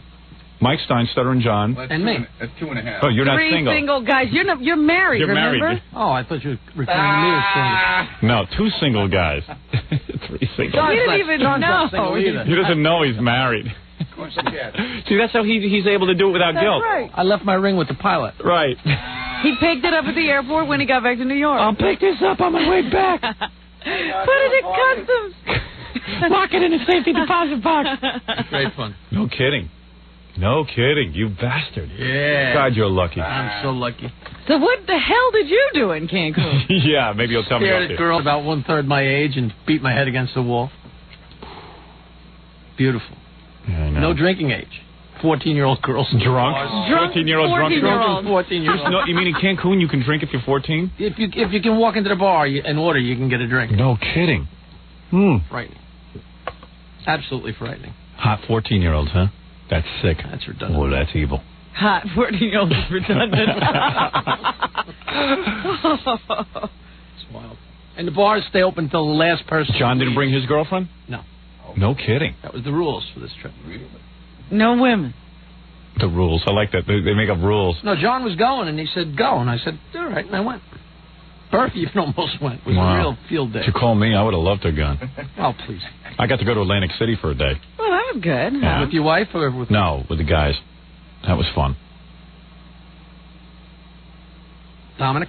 My eye didn't hurt at all when I went to Atlantic City. Oh, Howard. I'm telling you, it was fine. Oh, you are so... It was perfect. Seems to be a pattern. Yeah. You are so sick. Got that right. You were able to pull that eye together for one day. It wasn't a matter of able, it just didn't hurt. My eye didn't hurt in Cancun I bet you it The did. pain just disappeared. Nobody's eye hurts. You get home. Oh, man. No kidding. Oh, man. Cancun, huh, you bastard? It's great. It was great, but it was a long way to go for a few days. Man. Yeah, oh, yeah. Long way. Yeah, right. Sure, Sure. real pain in the ass. He doesn't go a long way every day. It was great just going with guys, right? Yeah, great fun. Why do we get married if it's so great going with guys? You know what it is? You get secure when you're married, and you forget how bad it was when you were on your own. I was ready to come home. You were? Yeah, sure. Yeah. Enough dormitory. Yeah, you get tired of the boys after a while, don't you? And living like an animal. See, if you break it up by getting laid a couple of times, then it's all right. Yeah, but you don't want to come home to a bunch of smelly guys every day. Nah. I had my own room. John was in his room about an hour, and I walked in there, and I could not believe it. Remember stunk. Pigpen and Peanuts? You couldn't breathe. No, it didn't. It's not that it stunk. It's just, it was just everything was everywhere. You couldn't physically mess up a room that fast. You couldn't do it. If somebody timed me and said, go in there and screw up the room. You couldn't do it as fast as John. That's funny. I walked in and said, oh, they haven't cleaned this room yet. Yeah. Unbelievable. Wow. All right, anyway, so I want to tell you about the Rainforest concert. I got to take a break, though. Let me take a break, and then I'll keep telling you what I did for the week, and you can tell me what you did. And Fred, I don't want to know what you did. All right, we'll be back right after these words. Maybe Fred did something wild. Nah, no way. All right, we'll take a break, and we'll be back right after this. We're back with the Howard Stern Show. Thank you. All right, so we did best of last week. It must have been a good best of because a lot of people that night when I went out to the Rainforest concert, Sting and Trudy putting that together. Good show. Looks like Trudy gets most of the credit for putting it together. Yeah, well, you can give it mostly to Sting. He's the reason all those superstars show up. But she's just Mrs. Sting. So the thing is that a lot of people came up to me and said they enjoyed the Sam Kinison tribute and a couple other things. Yes, a lot of people were saying that to me, too, as I went around. And they enjoyed a couple other things that we put on for best of, so that's good. Also, I'm getting great reviews for the new videotape, 1-800-52-STERN. I have not been promoting it very heavily, I must tell you, but I was in Atlantic City. I signed a few posters. Did you? People were raving about the poster. They didn't realize how big it was. Now, let me ask you something. You say you hate to go out. Now, when you're getting ready to go to Atlantic City... Right. Is it like going to the rainforest? No. But that's out hours. Nobody, no, when you're with a bunch of guys and you're going to be screwing around and having fun, it's different. Oh. It's different. Nobody cares what you look like.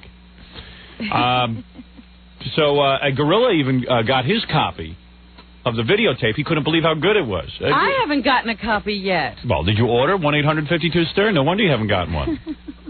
Hey, gorilla. What's up, Walt? So you saw the video?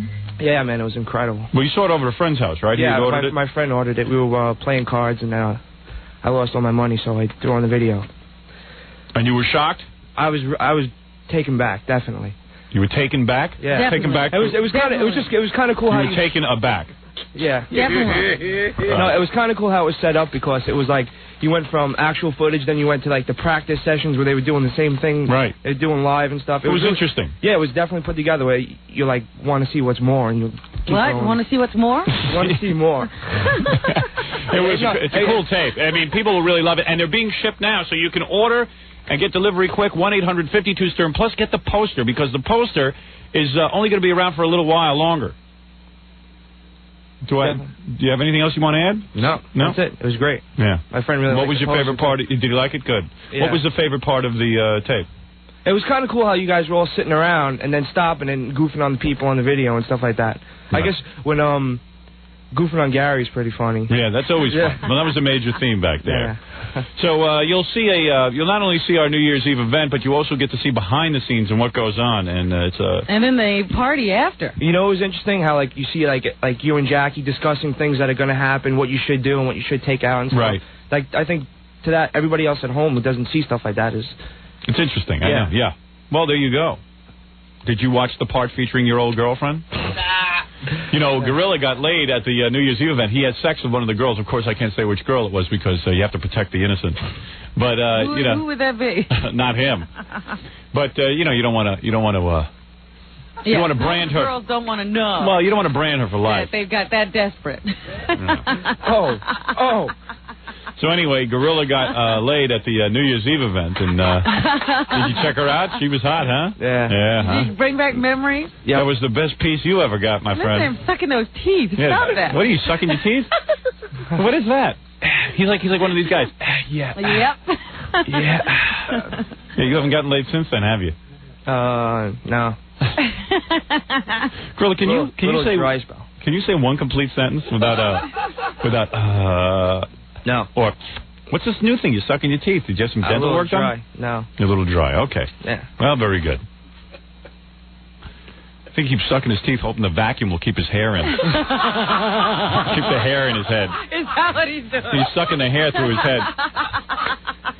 All right, Gorilla. Thank you so much. Anyway, Thanks for the review. Thanks for the review. 1-850. No, I came in this morning. Gorilla was like, "Whoa! I didn't realize the videotape was going to be that good." So I said, "Well, can you say that on the air?" And then, of course, he gets in here and he can't talk. It was real good. I was taken back. I was taken back. He doesn't even know the expression he's using. Definitely. Definitely taken back. Definitely taken back, and I want to see what's more. You couldn't write the stuff he said. No. Why would you? Despite Gorilla's review, I must tell you, in the elevator where he is less inhibited, it was unbelievable, the review of the tape. And he was carrying on in a most coherent fashion. Really? Yeah. Then he gets in here and he's a blithering moron. No one will believe you. Like a gerbil he sounds. Sounds like Neil Young's hamster. I was taken back. It was unbelievable. Anyway, you dial 1-852-STERN. You'll see what was so unbelievable. Unbelievable. And you'll enjoy it. Trust me on that. And also, really, on the poster, that is. In fact, I walked out of my room in Atlantic City, and there, in the middle of the hallway at Trump Plaza, was my poster. And I said, wait a second, that's the Leroy Neiman painting. What? It's framed, and it's hanging in the Trump Plaza? Yeah, and then it was one of the guys who works there. He wanted me to sign it, so he had taped it in front of one of the expensive pictures there. Oh, it wasn't in a pose. It wasn't in a frame. No, it looked like it was at the end of the hall, and then he had me sign it. So, and it looked quite good in the frame. Well, it looks quite good in my frame. Yeah, it's definitely a keeper, this one. It really is good. And you dial 1-852-STERN, and you will love the tape, because you got a whole lot of brand new stuff on there that I know you will enjoy. And it's $39.95. You must be 18 or older to order because of the sexual nature of some of the things that go on backstage. And it is brought to you by Infinity Ventures and me. Okay, getting back to where was I at? You were telling us about the rainforest. Oh, yeah. So my wife and I, we decided to go to the rainforest, so we pull up to it. And then, we start arguing. You see, going out is tough for us because we always argue because we don't know what to do. You get out of the car, and all of a sudden we couldn't figure out where to go into the rainforest because now we're a half hour late. And then there was hundreds of reporters. I don't even know where all these pictures end up because I got to tell you something. In the Daily News today, I only saw one picture of the Rainforest concert. It was the picture of all the artists on stage. When I walked out in front of in front of Carnegie Hall, there must have been 500 reporters, 30,000 cameramen, and they're flashing bulbs and lights. And I'm walking down the street. They're asking me millions of questions. They're having me pose for millions of pictures. These pictures don't show up anywhere. I don't even know how these people make a living. I don't know. I don't get it. So, did you see what was doing out front? Yeah, and can I tell you how they make a living? Yeah, tell me.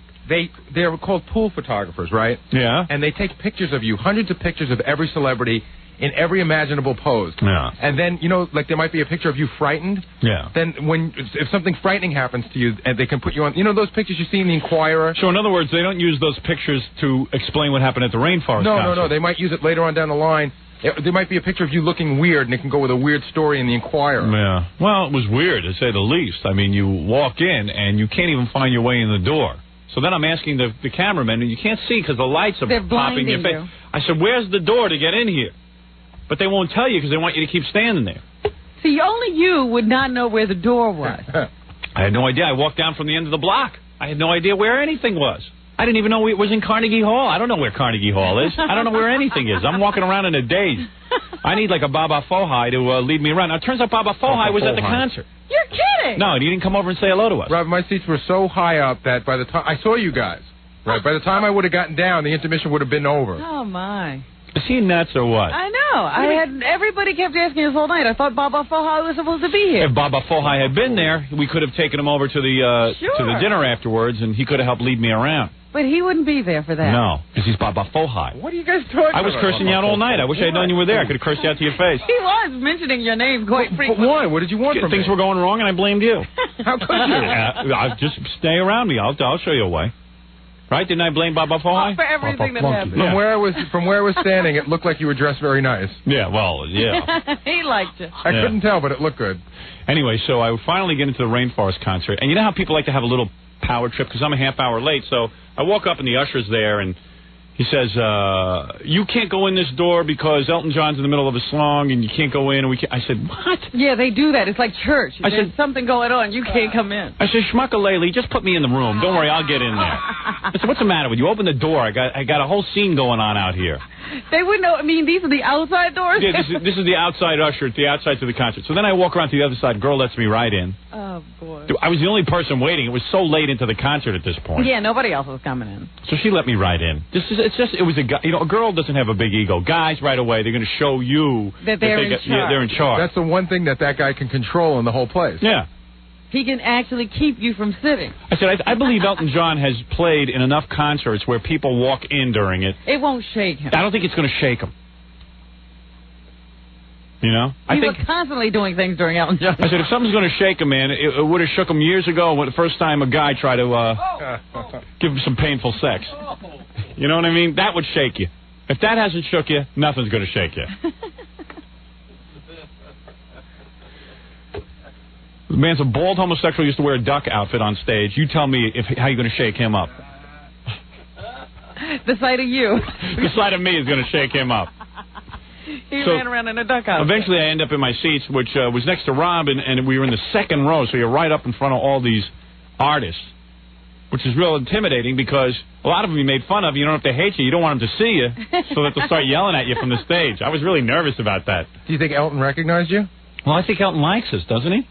Well, I don't know. That was 8 years ago we had him on the show, but we said a lot He might have still been under those drugs at the time. He liked us when he did your national show, but you said a lot of things about him since then. Yeah, I said a lot of good things about him. Talk about how talented he is. I don't think I say negative things about Elton. Do I? What's that dopey look on your face? If you have a story, say it. Didn't we run a song about him once? I don't want to wear a dress no more. Stuff like that. What was that? Yeah. Well, maybe you wrote a song like that. No, we ran it. We recorded it and ran it. I don't want to wear a dress no more? Yes. Is that right, Fred? Do you recall a song like that? Baba Booey might be working on a different show. No, we're working on this show. We may have recorded, but I don't think we ever played it. Oh, in Baba Booey's mind we did. I don't know anything I don't know about about anything about it either, but Baba Booey creates enemies for me. But I don't think Elton John remembers us for Yeah, right. Yeah, I don't think he's spending his day worrying about me. I was thinking more like Whitney Houston. Yeah, that's because Sting said something about you just before he introduced her. I was real nervous that she started yelling at me or something. And I thought that could be problem. Because we were making fun of her speeches at the... Well, I always think of that thing where Elton John yelled at Sam Kinison and called him a pig in front of everybody. Like, that could happen. Yeah, who wants that? You don't want to be yelled at by someone on the stage. So I don't like go. So I said to my wife, they were having a dinner afterwards. I said, I don't want to go to the dinner afterwards and meet celebrities I've made fun of. Come on, that's always fun. That's always fun. I like you in those situations. Yeah. Oh, I don't. But anyway, boy, is it hot in here, isn't it? You want me to lower it? How come you're impervious to the elements? It's just, I'm not hot. I mean, I've never seen it go. Those lips, I think, keep you insulated. You're hot. And the look he gives me when I go, hey, it's hot I'm here. not it's hot. like this. It's like this. Look at this, Rob. This is the look he gives me. I'm not hot. I apologize. It's like a jungle animal. You can't understand why everyone doesn't feel like you. No, it's just the looks you give me. It's just. We don't even go. Yeah, I'm hot. Yeah, make something happen. Sweltering. You just fix it, like Artie on Gary Shandling's show. Fix it for me. Miss me, Gary? Leave it a little. Not even. Yeah, there Is you go. he leaving? Yeah, he's out. He doesn't even want to talk about the concert? No. Chased him out of the room. Made him cry. Oh, boy. His teeth are like radiators. I think they give off heat. Maybe he made you hot. His teeth made me hot. I swear now, it's cooler in here since he left. They're like heat tiles. It's a space shuttle. That's the same. Heat tiles. So anyway, I really want to get through this because there's so much to talk about. We have so much to talk about today. So much nonsense to get to. So, my wife and I had been fighting, so we sit down at Rainforest concert, and I was really shocked how good it was. Yeah. Because... when you heard the lineup, you were like, ugh. Yeah, but like Elton John was good, James Taylor was always good, and Sting was good, and even like Luciano Pavarotti. Luci Pavarotti, that big fat opera star, he was kind of good too in a way. And he lost some weight. Yeah. Although his pants were all crumpled up. Yeah. Fatarati. And Tammy Wynette was even good when she sang Stand By Your Man. It was kind of cool. But to me, the USA Today grabbed me as I was coming out of the concert. They said, what was the highlight? And I said, the highlight was Aaron Neville singing Ave Maria. Yeah. And I know that sounds real lame, but it was cool. I was really shocked how cool. I would actually go next year to that concert, and I would bring my kids. It's an incredible event. Yeah, it was really very, very cool. They really work hard on it. And they raised like $1 million for the rainforest, which is good. Mm-hmm. I agree with that, I guess. I mean, how can you be against a rainforest? I'm for that. And it was a pretty serious evening. It was like very emotional. I don't know. Did you find that? Or maybe it's because I was fighting with my wife. Maybe you were emotional. I felt every song made me feel bad that we were fighting before.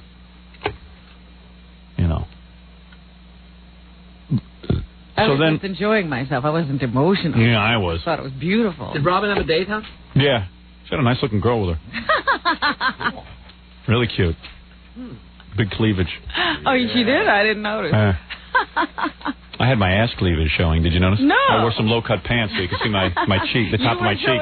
I was showing cleavage, too. I get jealous of you girls. So I was showing a little ass cleavage. All right. Yeah. Girls dig that. My TV repairman used to have a lot of ass cleavage, so I always... Still does. Yeah, still does. I was walking around backwards so people would see it. It was a low-cut, scooped Calvin Klein top. Well, now when I get dressed for events like that, I do think of the top I'm wearing. Yeah. Oh, boy. Good idea. Seeing how most of yours are see-through. There was a girl at the Rainforest concert.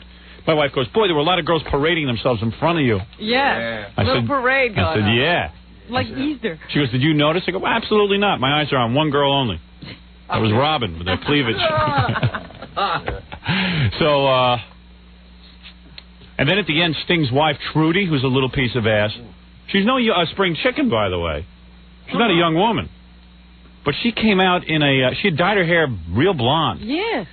She's so lively. She looked like Jeannie, didn't she? She looked like Jeannie hairdo. She looked like I Dream. But Sting's wife, she's not like a real young woman, but there's something about her that turns me on. She was wearing like this... She's so perky. But she was wearing a gown that had like no bra, and she had like... It had such a low cut back that you could see ass cleavage.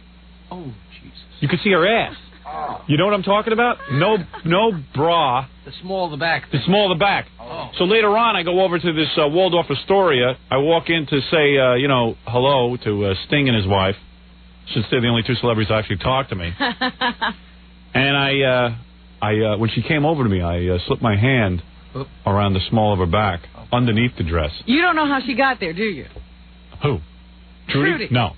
I went and got her. Oh, is that how she got there? Yes. Yeah. Oh, I said, he's out the door. Let me go get these two so they can come over and see that he actually did come and say hello. Yeah, because I was leaving. She was standing there with her arms around Ron Perlman, who is like one of the major benefactors of Revlon? Of the concert. Yeah. And the Rainforest Foundation. And I just yanked her right away from her. Oh, did you?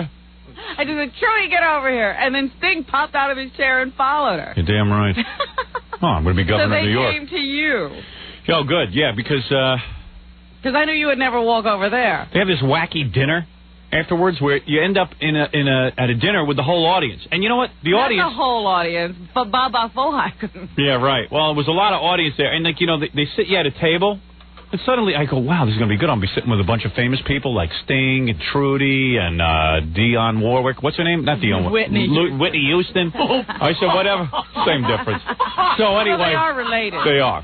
So I sit down. So I sit down at the table. And what celebrities am I sitting with? I'm sitting with Ron Delsener, the rock promoter. Oh, jeez. Who you don't want to be sitting next to anytime. On the subway, you don't want to. Oh, really? Exactly. Now I've paid money to go sit next to Ron Delsener, who's sitting there making jokes. Hey, you still on the radio? You know? Ron Delsener and his valet, Farid. So I'm sitting at a table with him and a bunch of other people I don't even know who they are. One guy was the head of Madison Square Garden. Oh, yeah. I mean, I didn't know who any of those people were. One guy was Ron's partner, Mitch. Yeah, and they were all full of themselves. all big time players. So, I don't know. Then Trudy, Sting's wife, came over to me, which was good. Thank God. I didn't know you got her. That's even more embarrassing. I thought she came over to say hi. She had just gotten there when she walked in the room. That's when I went and grabbed her. She didn't have time to see who was there. So I said to Robin, let's go over in my car. We'll go over to the Waldorf Astoria. So Robin and I and my wife and her girlfriend there. This friend. was funny. Her assistant. No, not her assistant. A friend. Oh.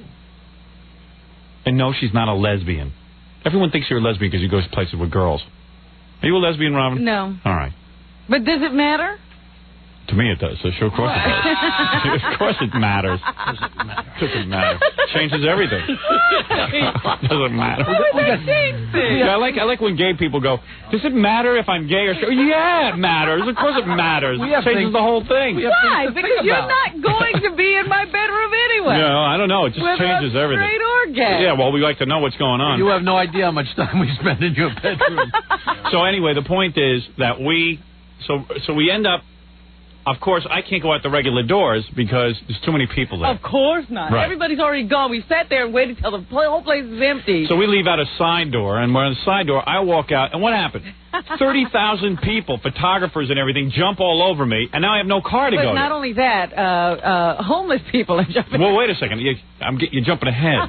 So anyway, I walk out of the side of the building, out of this building, and all of a sudden, there's like photographers and movie cameras. And I go, hey, everybody, how you doing? And then all of a sudden, I realize I don't have a car, so I'm walking down the street, and they're all following me down the street. This is so embarrassing. You have no idea. So I'm walking, and no one's leaving. They're all following me. So finally, someone grabs my hand to take me out of there. I turn around. Guess who it is? It's Aqualung, that homeless guy. Oh. He holds my hand. He's taking me down the street. He goes, don't worry, walk this way, walk this way. I go, I'm walking with a homeless man here. I really am running for governor. You know that guy Aqualung? He was right there. He's always there. But those photographers are usually so vicious, you got to fight your way. Well, it wasn't a lot of them. It was just, they were very persistent. Yeah, they were persistent. So finally, Robin and I duck into a hotel.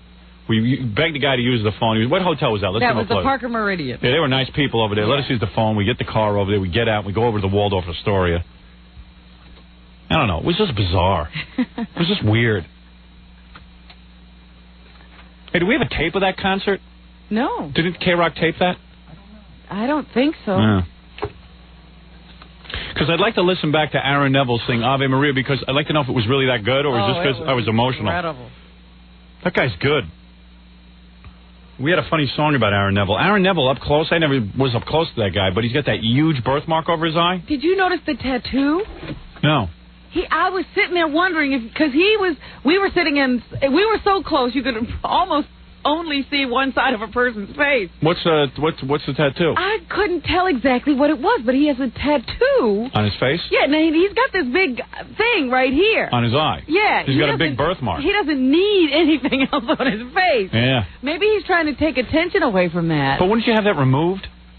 I think either you'd have that removed or you wouldn't put something else on your face. Maybe the tattoo says, ignore my blotch over my eye. Yeah. We don't have a tape of it, and you're not crazy. It was great. Yeah, it was great. It looks like somebody put a cigar out on his forehead. Yeah, I know. What's that song about the thing on his head?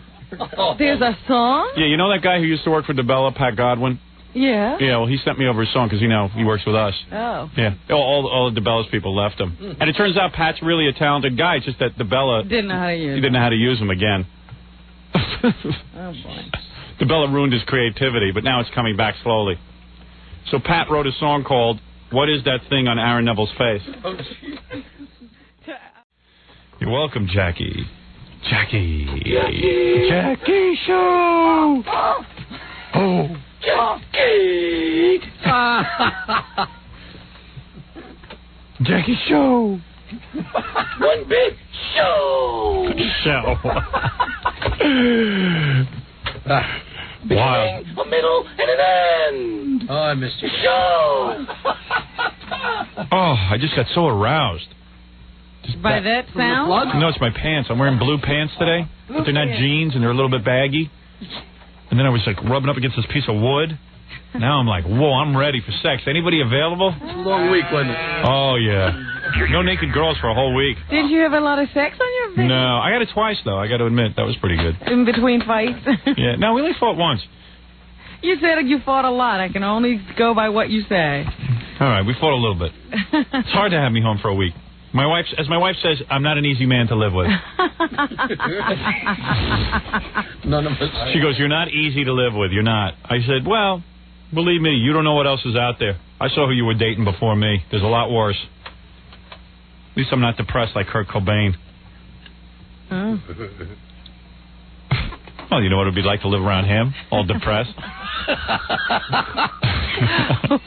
Jackie finds it funny. There was something funny about him blowing his brains out, wasn't there? I mean, like, here's a guy... Shut up, will you? Here's a guy you figure has everything. Not only was he handsome as a devil... You thought he was handsome? Oh, yeah. Why do you think I'm aroused? Oh, yeah. Oh, yeah. Kurt Cobain got you. Yeah. Oh, he was very handsome. I'm looking at him. Oh, no. Come on. That guy was a handsome guy. That was a classic, good-looking guy. Classic. Classic beauty. Long, blonde, sandy blonde hair with a perfect nose and a... Nice cleft in his chin. Let me look again. Perfect, beautiful eyes, dreamy pools of blue. Oh, excuse me, I'm a little carried away here. He couldn't have been blonde. Look at his beard. No, he was blonde, Robin. Dirty blonde. He's a redhead now. He's a redhead.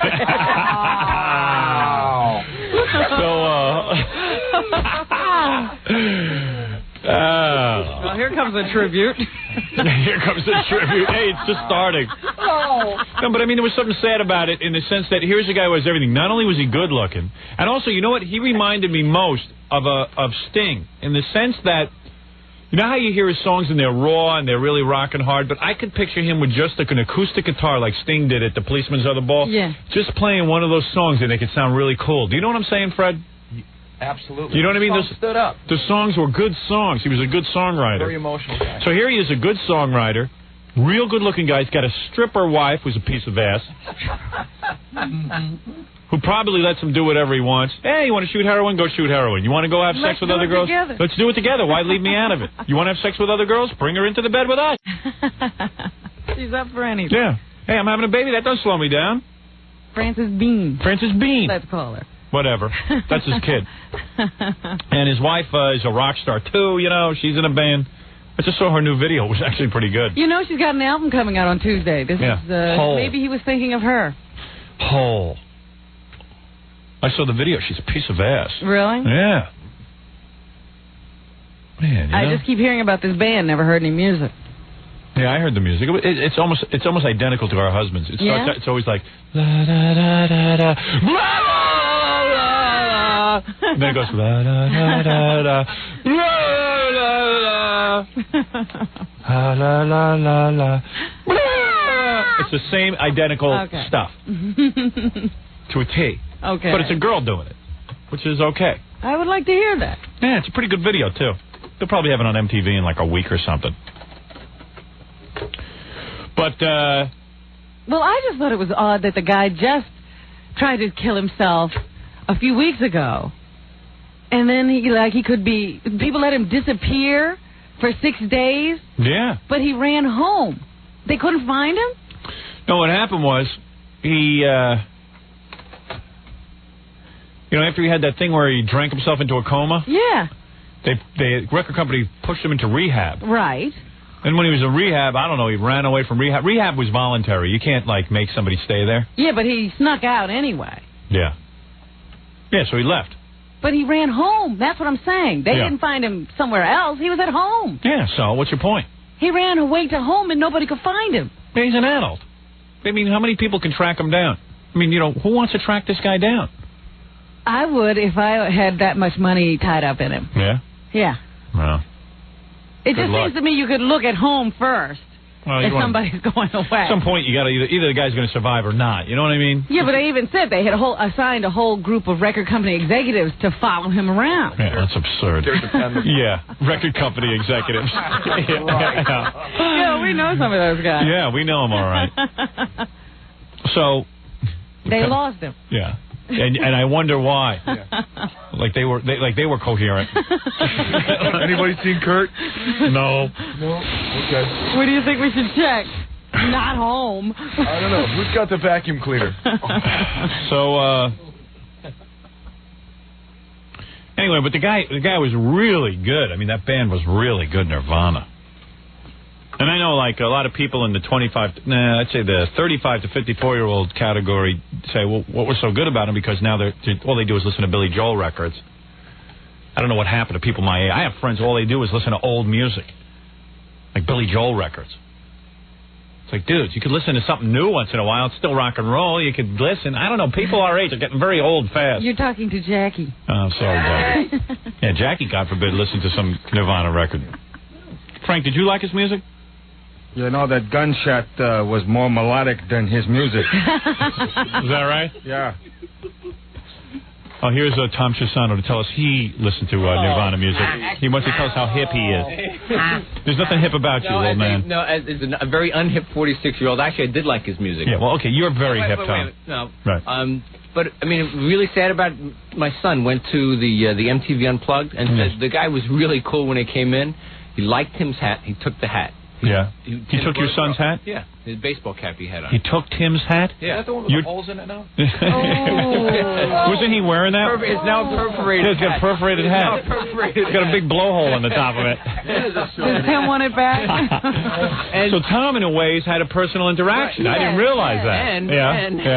There's more to this story? Go ahead. They asked him for his autograph. He autographed the blue jeans that Tim's date was wearing. No kid. Was she hot?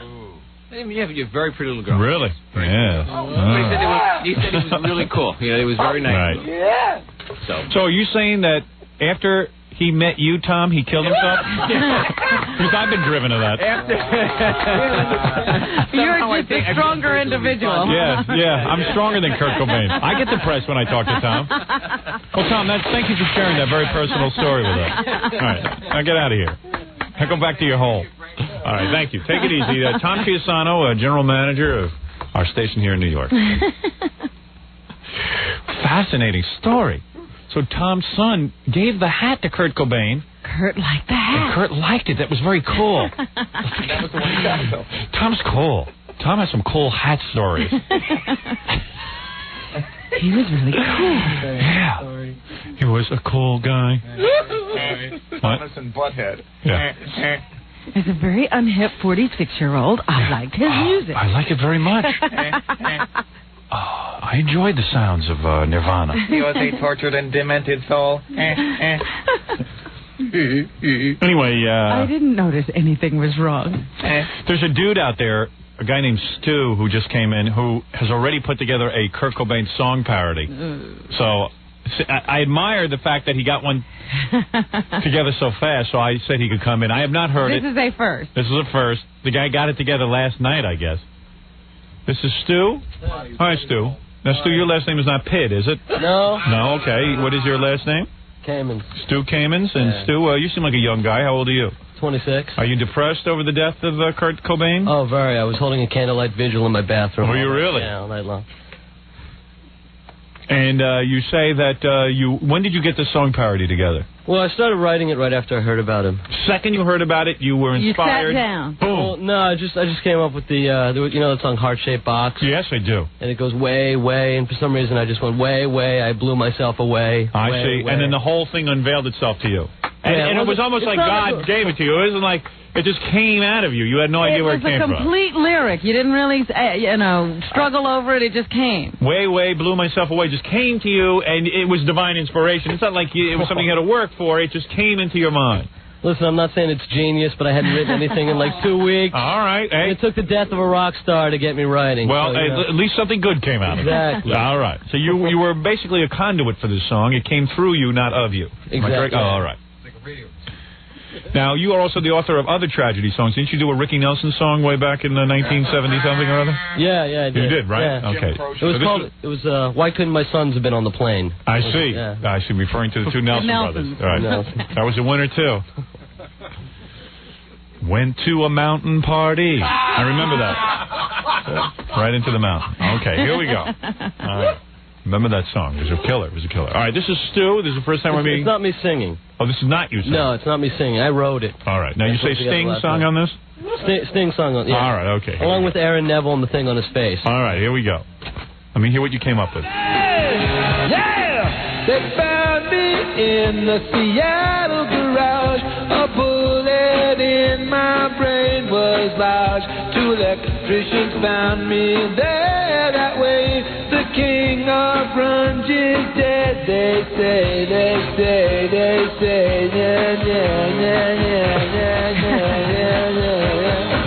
With a shotgun, blew my brains out. All right, listen, Stu. It's nice job, Stu. Thank you. All right, now, Stu, what are you, a stand-up comic or something? Yeah. Are you really? You're trying to get your start or something? No, I'm actually working. Are you? Where can we see you? Boston Comedy Club and the Comic Strip. I almost opened for Jackie, actually. Is that right? Yeah. Well, that's thrilling. He works with our old intern, Mitch. Is that right? Very good, Yeah, Stu. yeah. Well, thank you so much for the song, and thanks for sharing it with us. All right.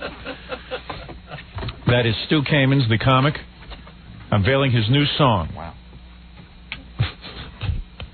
Clocking in with a... Couldn't handle all that rain out in Seattle.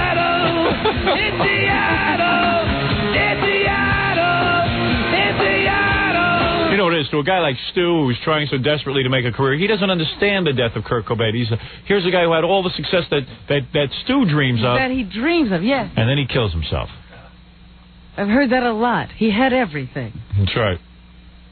What key was that, Fred? I'm just out of curiosity. X? Courtney Love, she's a widow. No father to raise my kiddo. Oh. Raise the kiddo? No father to raise the kiddo? Is that what he said? Nah, that couldn't have been. I must have misheard that. That's genius. 'Cause I'm dead now.